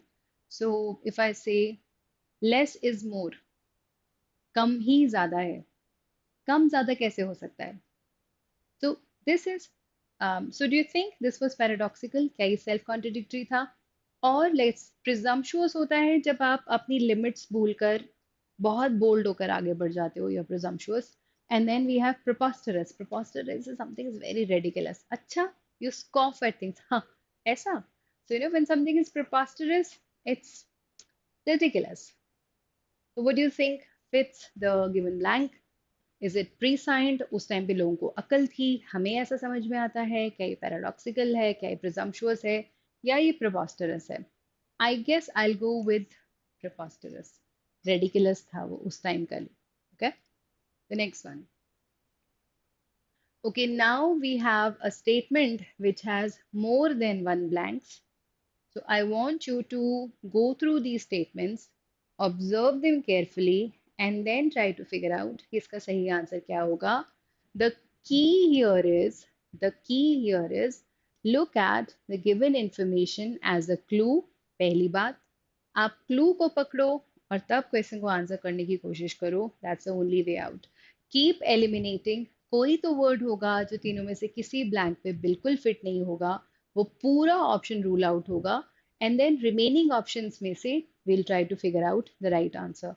So I'm giving you a minute to go through the given information before you mark your answer or before we even start discussing it together. चलो पढ़ो और बताओ।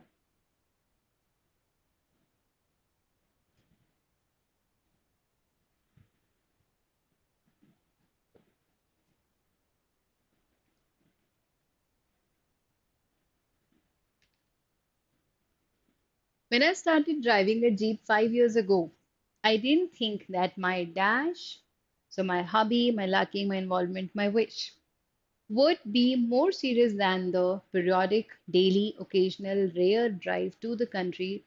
But now I am addicted, enamored, enthralled, enthused by it. What do you think is the right answer here? Well, some of you say it's C, but let's see. Let's figure this out. Now, see, the word hobby, I didn't think that my hobby, my liking, my involvement, my wish. Well, do you think started driving a Jeep is it a wish? I think I can rule this out. So I feel that the word hobby also doesn't really fit, but I'm not ruling it out. I'm giving it benefit of doubt. That my hobby, my liking, my involvement would become more serious than the periodic drive, the daily drive, the occasional drive. Trust me, um, all of them are grammatically correct, so I'm not able to rule anything out. Let's take a look at the last option, which is my only hope here. But now I am dashed by it, addicted by it, enamored by it, enthralled by it. Now, the meaning of the word addicted is that you are, really so fascinated that you really cannot you cannot avoid it. But then the word addicted generally takes the preposition to. So he is addicted to, something. You don't get addicted by something, you get addicted to something. Now, the word enamor will either take off or with. So, the prince was enamored with her beauty or enamor of. Enamor is, to be in love with, to be in love. Am is a root word which means love. So enamor with or of. So it cannot take by. So even these two will be ruled out. Now enthrall. Enthrall is captivated, addicted, but captivated is more like it. Enthralled by it? Yes, makes sense. So, because of the given information, now my clue was the word by here, which only goes well with the word enthrall, which means captivated. So, I have ruled out the other options, and the right answer in this case will be option C. So, fantastic work, all those of you who have given the right answer. Keep the good work up. The next one. The intercollegiate tournament was very disappointing. Um, And one thing that kept the Dash in good spirits was the special dinner at Taj Krishna and the following Dash program.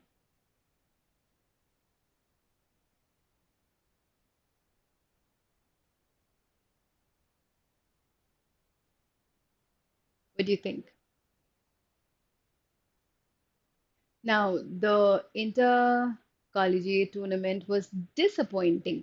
तो भाई tournament तो खराब था, लेकिन जो चीज ने सबको ठीक रखा, टूर्नामेंट है तो पार्टिसिपेंट्स हो सकते हैं, प्लेयर्स हो सकते हैं, स्पॉन्सर्स हो सकते हैं, बॉयज हो सकते हैं.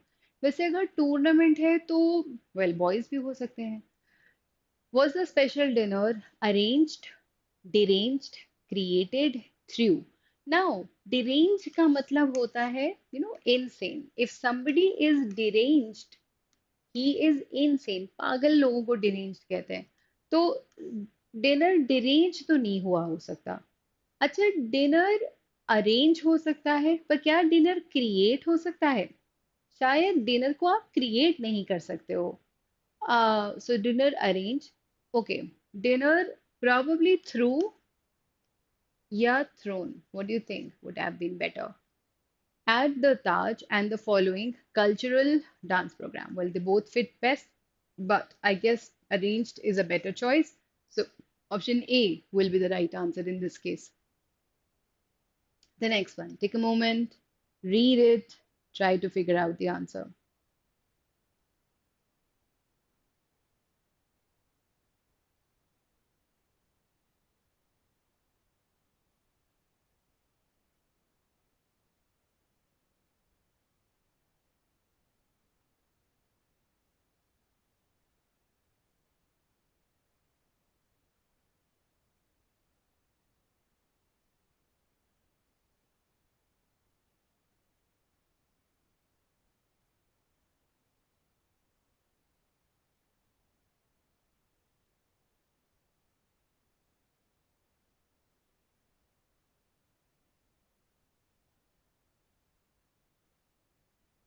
All right, let's see. So let's take a look at the given information. The France summit. Summit is actually a meeting.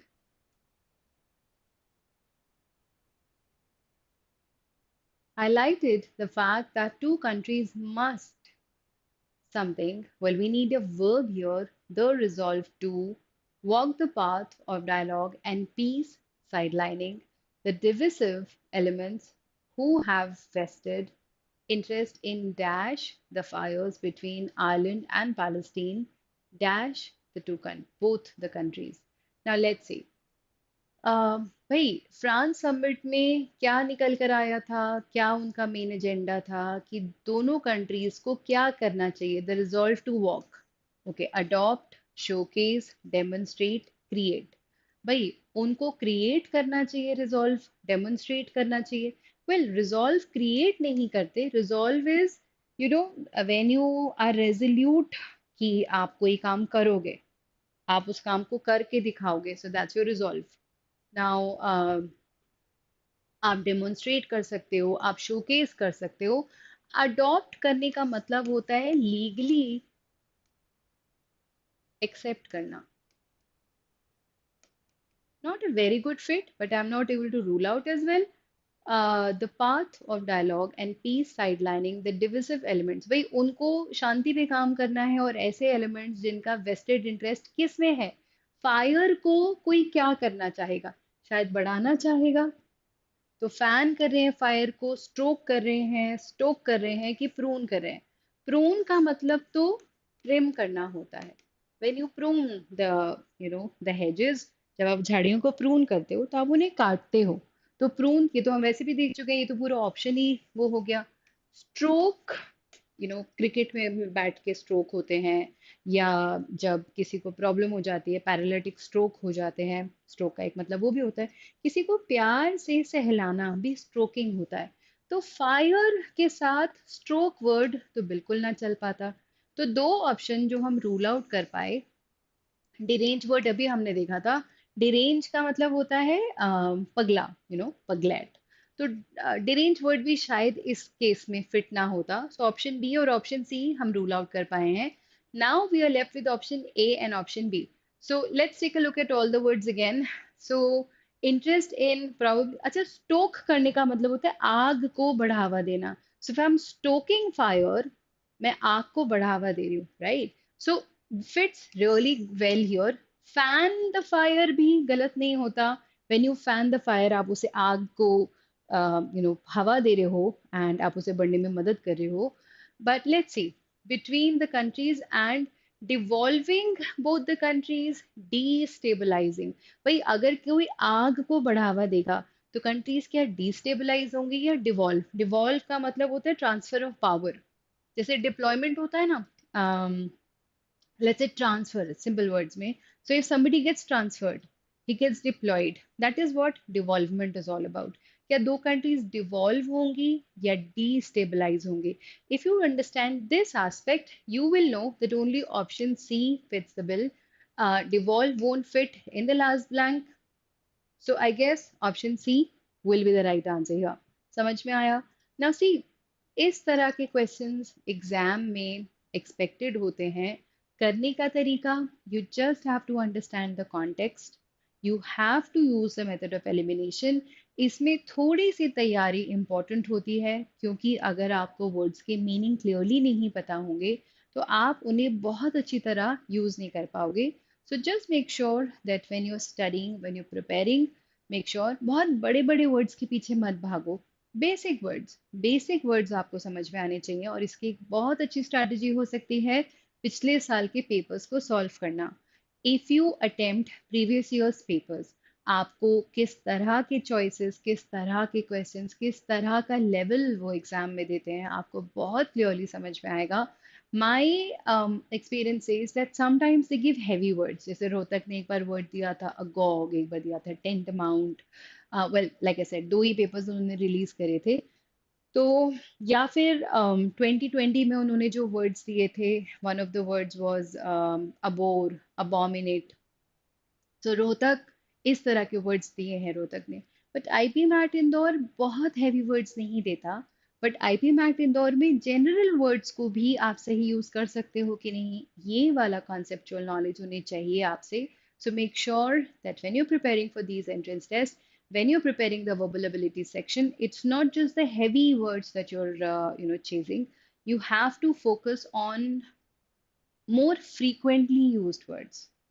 So enthrall, या probably destabilize, या derange, या फिर devolve, accord. These are not very uncommonly used words. These are very high frequency words. So make sure that you focus them on them as well.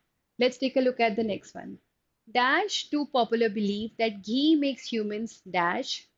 Nutritionists have found that it actually has a shielding effect. देखो, अगर लग रहा था कि घी से human beings को कुछ होता है, लेकिन अब पता चल रहा है कि शील्डिंग इफेक्ट है, ये पॉजिटिव है, तो तुम्हें क्या लगता है यहाँ पर एक नेगेटिव वर्ड होता है ना? तो well, I guess some more times, Neha, only some more time. So देखो, गिवन इंफॉर्मेशन को क्लू की तरह देखना सबसे इंपॉर्टेंट है. तो अगर उसका एक्चुअली में शील्डिंग इफेक्ट है, तो पहले जो भी हमने सोचा होगा वो तो नेगेटिव ही था. Helps to dash cardiovascular diseases, मदद कर रहा है. क्या करने में मदद कर सकता है इन कार्डियोवास्कुलर डिजीजेस? प्रिवेंट करेगा, एनकरेज करेगा, रिवर्स करेगा कि चेक करेगा? क्या रिवर्स कर सकता है या एनकरेज करेगा? शायद एनकरेज नहीं करेगा, शायद उसको कम करेगा. सो एक चीज क्लियर है कि लास्ट ब्लैंक में पॉजिटिव वर्ड तो नहीं आ सकता था. So I safely ruled out two options already. Now I am left with option A and option D to choose from. देखो, क्या फिट हो सकता है in the other two blanks? So dash opposite to the popular belief that ghee makes them morose. Morose का मतलब होता है sad. आज मैंने रोटी में घी लगा के खाया, आज मैं बड़ी दुखी हूँ. आज मैंने रोटी में घी लगा के खाया, probably I'm putting on weight. Obese is to become fat. Morose is to become sad. रोटी में, सब्जी में घी डालने से लोग दुखी होंगे कि लगता है कि मोटे हो जाएंगे? आई बिलीव मोरोज तो शायद नहीं होंगे. So I am only left with option D. So, contrary to the popular belief that ghee makes human beings obese, that is fat, nutritionists have actually found that it has a shielding effect and helps to um, prevent cardiovascular diseases. So I guess the right answer here will be option D. Okay. Now the next one will be for you to handle on your own. I guess let's see हम कैसे handle कर पाएंगे अगले वाले sentence को. चलो try करो इसे अपने आप.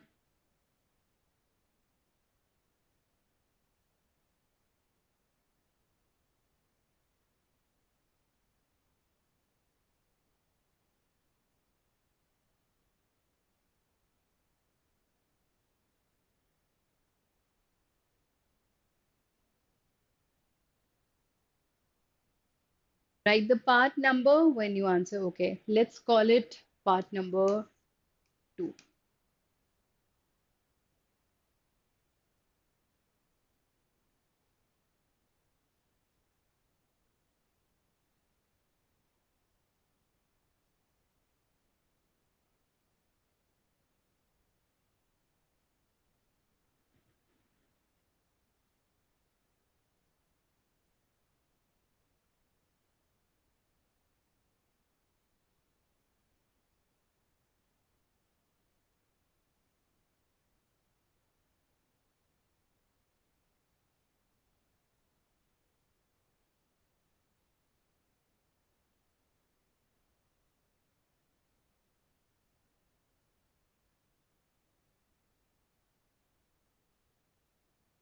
Okay, was it enough time?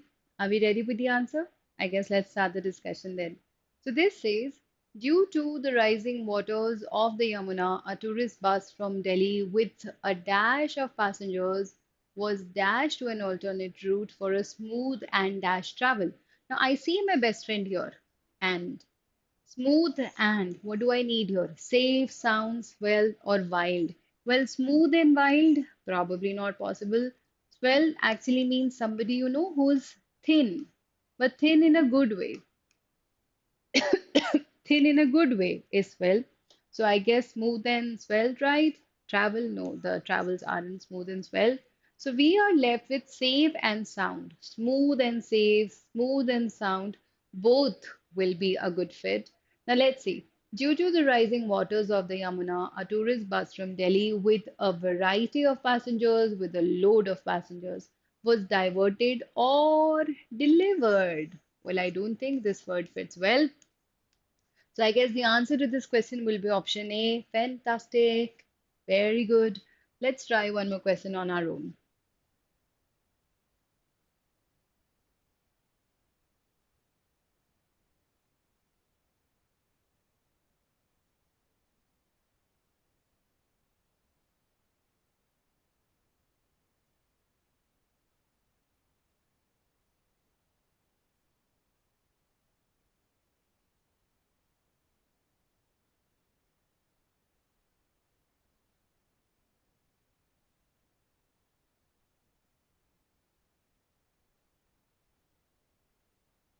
Let's call it question number three.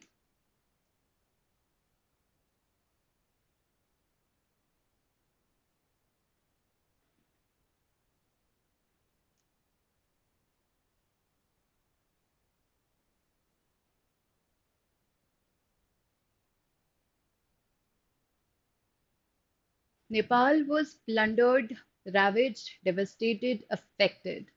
Well, affected. Seriously, by April 2015 earthquake, which measured 7.8 on the Richter graph scale bar meter, killing 9,000 and paralyzing, crippling, injuring, destroying. Now, you do not destroy 22,000. Probably, we are talking about people here. You don't destroy people with an earth because of an earthquake. You can injure them, you can cripple them. Well, you cannot technically paralyze them, but let's see. Nepal was plundered. Now, you know what's the literal meaning of the word plunder? Looted or stolen from. So, when you steal from somebody, you plunder it. So, when you loot somebody, you plunder it. So, earthquake cannot plunder anybody. So, I guess I've safely ruled out two options, option A and option D. I'm left with ravage. Now, ravage is seriously damage something, and devastate also means kind of damage that is very devastated. So both fit, right? Which measured 7.8 on Richter bar or Richter scale. Well, I know that it's a Richter scale, not a bar. Well, either you cripple or you injure. Well, I guess I don't have much of a choice here. Injure, injuring some people, killing and injuring some. Now let's see. This is a question that I picked from IPMAT paper, I guess 2021 or 22. Now let's see. Will you be able to answer this question? Now, this appeared in actual IPMAT exam. Look at the given information, use elimination, use the information as a clue, and try to get the answer.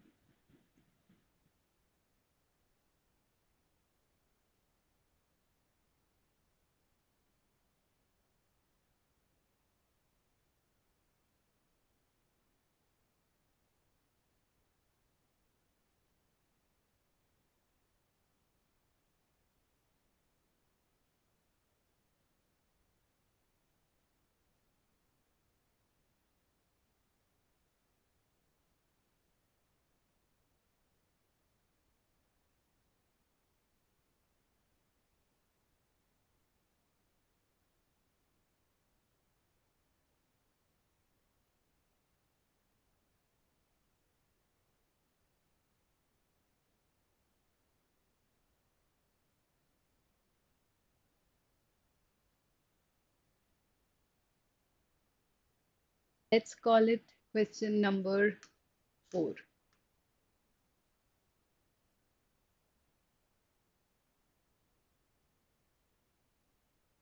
Neil, I will just try to answer that for you. Let's discuss this question, and then I will try to answer that question for you. Okay, let's see. So this says, in response to my friend's request, I decided to write her a letter when I, which I hoped would be honest and practical, while also serving as dash of sorts of my own feminist thinking, map, chart, base, or guide. Well, let's not rule out any of the options. This book is a version, form, fallout, presse. Now, I can safely rule out the word fallout here because fallout is probably, give me just 1 second. It's actually not a very positive word. So, of that letter, with some details changed. Fallout will not fit here. So, I guess we can. Fallout is more towards, something that fails. So, if it's the fallout of somebody, um, it's something that has a dangerous effect. So I guess will be a misfit here completely. Now let's see. The book is a presse. Now presse, I'm sure in school you might have done this. Presse writing is summary writing. Now a book cannot be the summary of a letter. Probably a letter can be the summary of a book, but it cannot be vice versa. So I guess the word presse will not fit in the right this blank. So I'm only left with two choices, option A and option B. Now, one thing that will always work because it's the right method, rule out the obvious wrong choices. Now, when you rule the options out, make sure that these choices are informed choices, intelligently chosen. So, I guess that's how it should work. Now, it was a map of my feminist thinking. The book is a version of that letter, just some details have been changed. It was a chart of sorts of my feminist thinking, and the book is a form of the letter. Well, I guess both the words form and version fit the second blank appropriately. But what do you think will fit the first blank better? Will it be map or a chart? I guess map will be a better version. It's more like a map, not a chart as in chart. So I guess when you chart something, you draw the course of action. You navigate, you find the path. But map is more like sum total of whatever you're reading or going through. So I guess option A will be the right choice here. And the next question. This one appeared in IPMAT 2021 paper. Let's try to get this one on our own. Let's call this question number 5.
Neil, if you see, okay, we'll discuss this question and then probably I will answer this question as well. You've asked me two questions now. I guess I'll answer both the questions when we discuss this question. Now, see, let's deal with this one together. So, this says, have we dealt with it? Do we have the answer?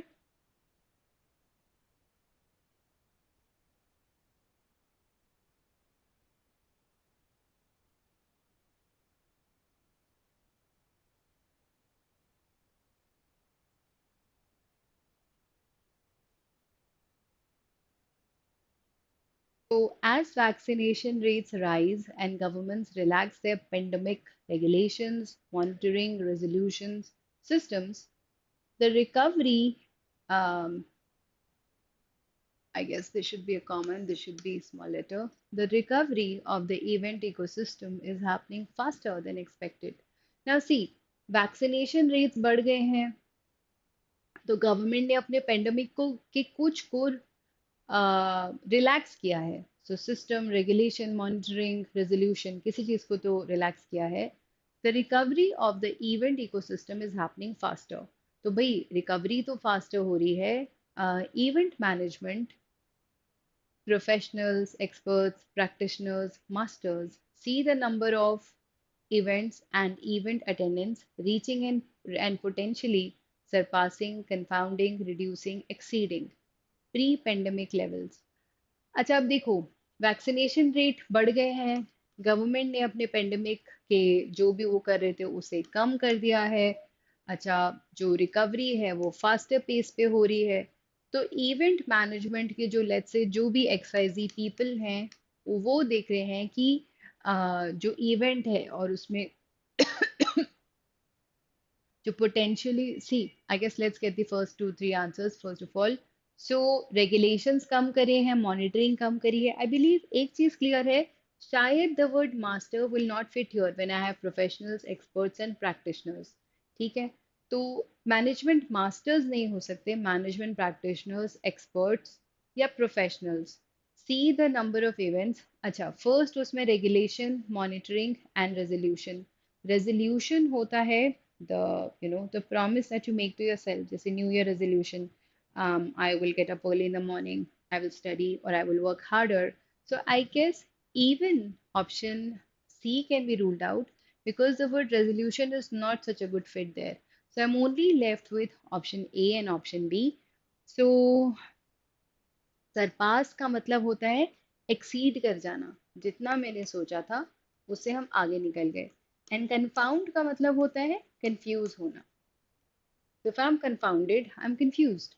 So potentially confound हो रहे हैं pre pandemic level या सरपास हो रहे हैं event के pre pandemic level. तो probably ये उस टाइम पर लिखा गया होगा ये वाला पैसेज जब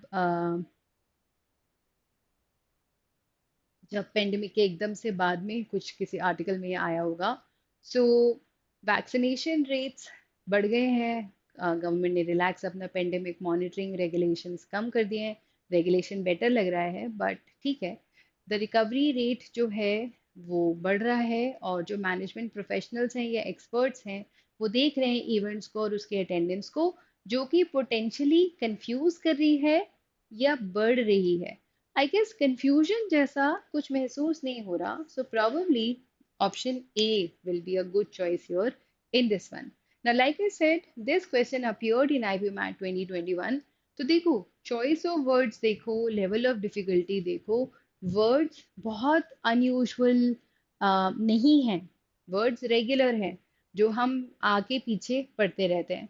लेकिन how they asked you, how they have asked these questions from you, the way they have structured the choices, her choice में कोई plausible error तो है.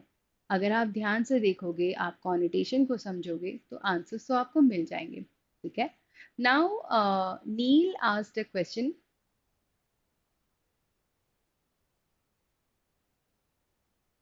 नील ने पूछा था कि पीसीएम के साथ इंग्लिश या वर्बल कैसे प्रिपेयर कर सकते हैं.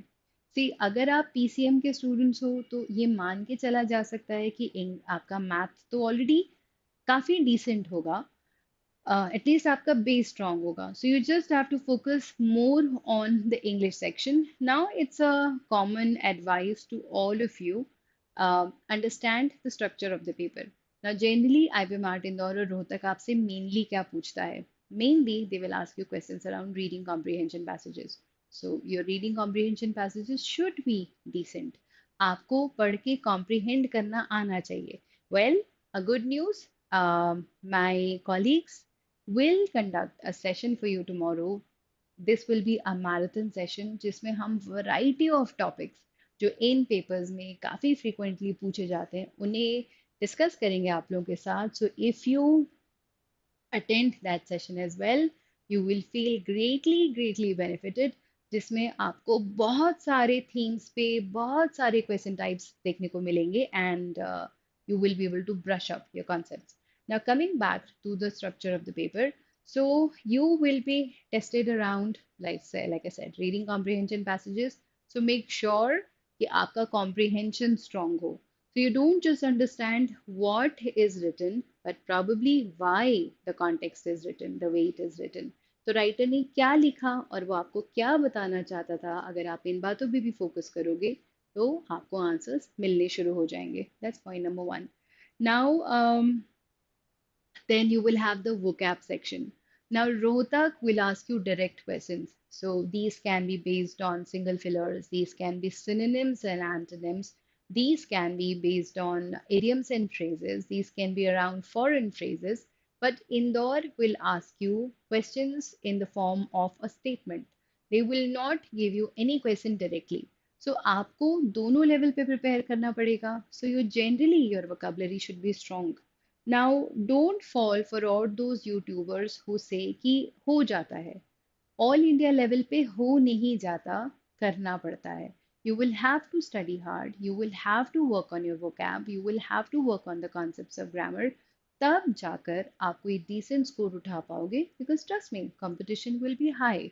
For very few seats, they will ask you a lot of questions, and you will have to fight with a lot of people who have been preparing very sincerely for this entrance test. So don't leave anything to chance. Work well on your vocab. When it comes to idioms and phrases, don't just understand the meaning of the words, also understand the structure or the language of the particular idiom. All right. And then when it comes to fillers, अगर आप given information को clue की तरह नहीं देखोगे तो आप choices में काफी confuse हो जाओगे. But if you understand the connotation of the given information, if you understand the meaning or you understand the nuanced difference between the words that will be there in front of you, you will be able to get to eliminate a lot of choices, and then you will be able to get the answers right. And when it comes to confusing words, थोड़ी सी मेहनत तो है, but आपकी vocabulary बहुत strong हो जाएगी और आप इन questions को काफी safely navigate कर पाओगे. So I'll bifurcate what I've just said. When it comes to Rohtak, make sure that your synonyms and antonyms, your one word substitution, your idioms and phrases, all these concepts are strong. Rohtak can even give you questions based on analogy. तो आपकी analogy जहाँ पर आपको एक relationship already given होगी, उसी के basis पे आपको दूसरी रिलेशनशिप्स का सही आंसर डिकोड करना होगा. सो बी प्रिपेयर्ड, vocab स्ट्रांग हो, आप इन एस्पेक्ट्स को थरली प्रैक्टिस करो, एंड इंदौर में you can expect questions around words often confused, fillers, and then idioms and phrases, and even phrasal verbs.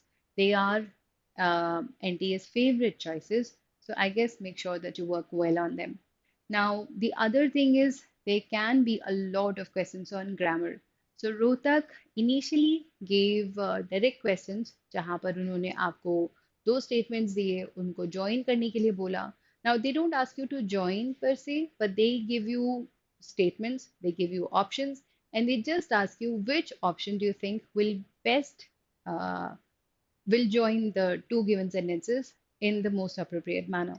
So initially तो उन्होंने ऐसे questions दिए थे. Indore on the other hand will again give you spotting the error sort of a question, जहाँ पर एक statement होगा, वो underlined होगा, उसमें आपको ढूंढना होगा out of four choices कि कौन सा choice सबसे अच्छा है. Now, Indore has often given fill up sort of questions also when it comes to grammar. So they give you half of the statement and the other half is left blank. Of course, there will be four choices. You'll have to choose which one best fits based on the rule. Well, some good books to improve vocabulary. Neil, there are many. There are many books that you can use. See, first and foremost, I have always recommended our study material, not because it is our study material, because I truly believe that it is good. So you can go for that. Else, there are some good books that I really like. I'll write the names. I'll just tell you the names of some. So, Word Power Made Easy. Then there is S.P. Bakshi. Objective English, written by S.P. Bakshi. This one is from Arihant publication. It's an amazing book. The other book that I really like is again Objective English. This one is written by Edgar Thorpe and Shovik Thorpe. This one is by Pearson publication. So if you look at the grammar section of these books or the vocab section of these books, they are pretty amazing. I personally prefer both the books. I mean, if I were at basic level, I'd start with the Objective English by S.P. Bakshi. And if I think I have a good understanding of the concepts, I'd start with Objective English by Edgar Thorpe and Shovik Thorpe. That is from Pearson publication. So I guess both the books are good. They have their own merits. So I guess I'd go with both or either, depending on the time or depending on my level. Um,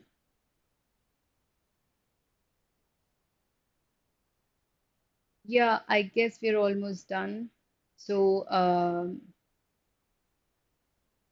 and then these questions will test your, para jumble sentence rearrangement skills also. So there will be questions around either sentence rearrangement or para jumble. Now, in case of Indore, these can be without options. These will be without options. It's highly advisable that you choose these questions or attempt these questions with great care. Do not invest a lot of time in them. And last of all, this is more Indore specific. We can expect questions around uh, para completion based questions. So these can be tricky, but they are very logical, they are very doable questions. So if you practice them a little, you should be able to fare well in this section as well. Well, I guess that's about it. If you have any other doubts, I would be more than happy to help you out. How much time should we give to in Rohtak? Actually, the English section of Rohtak examination is generally, uh, do or die kind of thing. So either you will know the answer or you won't. See, if at all you go through the previous 2 years papers that are available online very easily, even they are available on the portal of top rankers, you can download them from our website. So you will see that they give direct questions, whether it comes to vocab or grammar. So if at all the questions are direct, you can only read the question, evaluate the options, decide whether you can eliminate some of the choices or whether you know any of the answers or the meaning of the words that are given, or either mark the answer or just skip it altogether. In Rohtak, you won't have a lot of choices. So either you will know the answer or you won't. So most of the time, students are able to wind up the Rohtak English section in not more than 20-25 minutes. Now, the benefit of doing this, so there will be 40 questions only in the English section alone. Now, this paper is not sectional, unlike Indore, where you only can handle, let's say, the essay section, the quant section, and then the English section. In Rohtak, you will be able to switch from one section to the other. So if you save time in the English section, but saving time doesn't mean compromising on quality. Generally, students are able to finish the English section in 25, maximum 30 minutes. So finish the section, devote all the remaining time at the more complicated sections. So I strongly advise that you can start your paper with the English section and then switch to the more complicated or time-taking sections. All right. Well, if you want to improve English, whether it is written or spoken, you will have to first of all decide that you want to improve. If you do not have this desire to improve, you can't. So, first of all, have the desire. Tell yourself, I have to improve myself, whether it is written or spoken English. And then, when you have this, when you're ready for this, then you have to work hard. You'll have to embrace the language. That's the only way out. So whenever you want to improve any skill, you have to give your heart and soul to it. So you read, you watch, you hear, you try to speak as well. So if at all you want to improve English, you have to read, you have to write, you have to listen, and you have to speak. Develop these four skills through whatever technology you have around you. So you can watch good programs, English programs with subtitles. You can read good books. You can work on your vocab. You can, try to speak, and then you can try to write. Try all these. You will definitely improve. Um, Yes, Janisha, yes, we have finished. If at all you have doubt in any of the questions that we have discussed today, you just name it. I'll quickly take you to that section. We will quickly solve it out, and we'll be done for the day. Any doubts? Anything that you would like to ask regarding the English section, the VARC section of these entrance tests?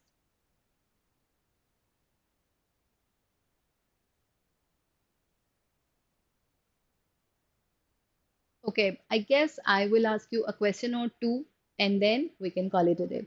So I'll write some questions here, quickly answer these questions, and then we are done.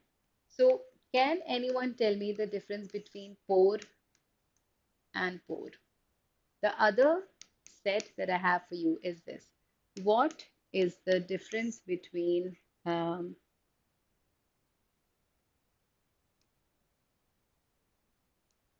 time with gap and some time without gap?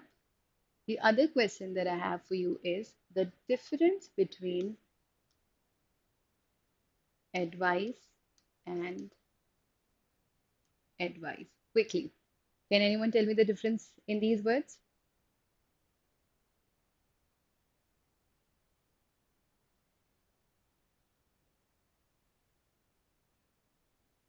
Do not Google them.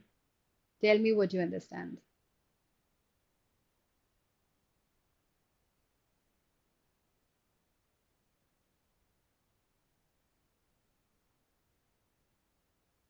Okay, let's quickly go through the meaning. Now, pore is a small opening gently on the skin. So we all have pores on our skin, but this pore is to either give vent to your feelings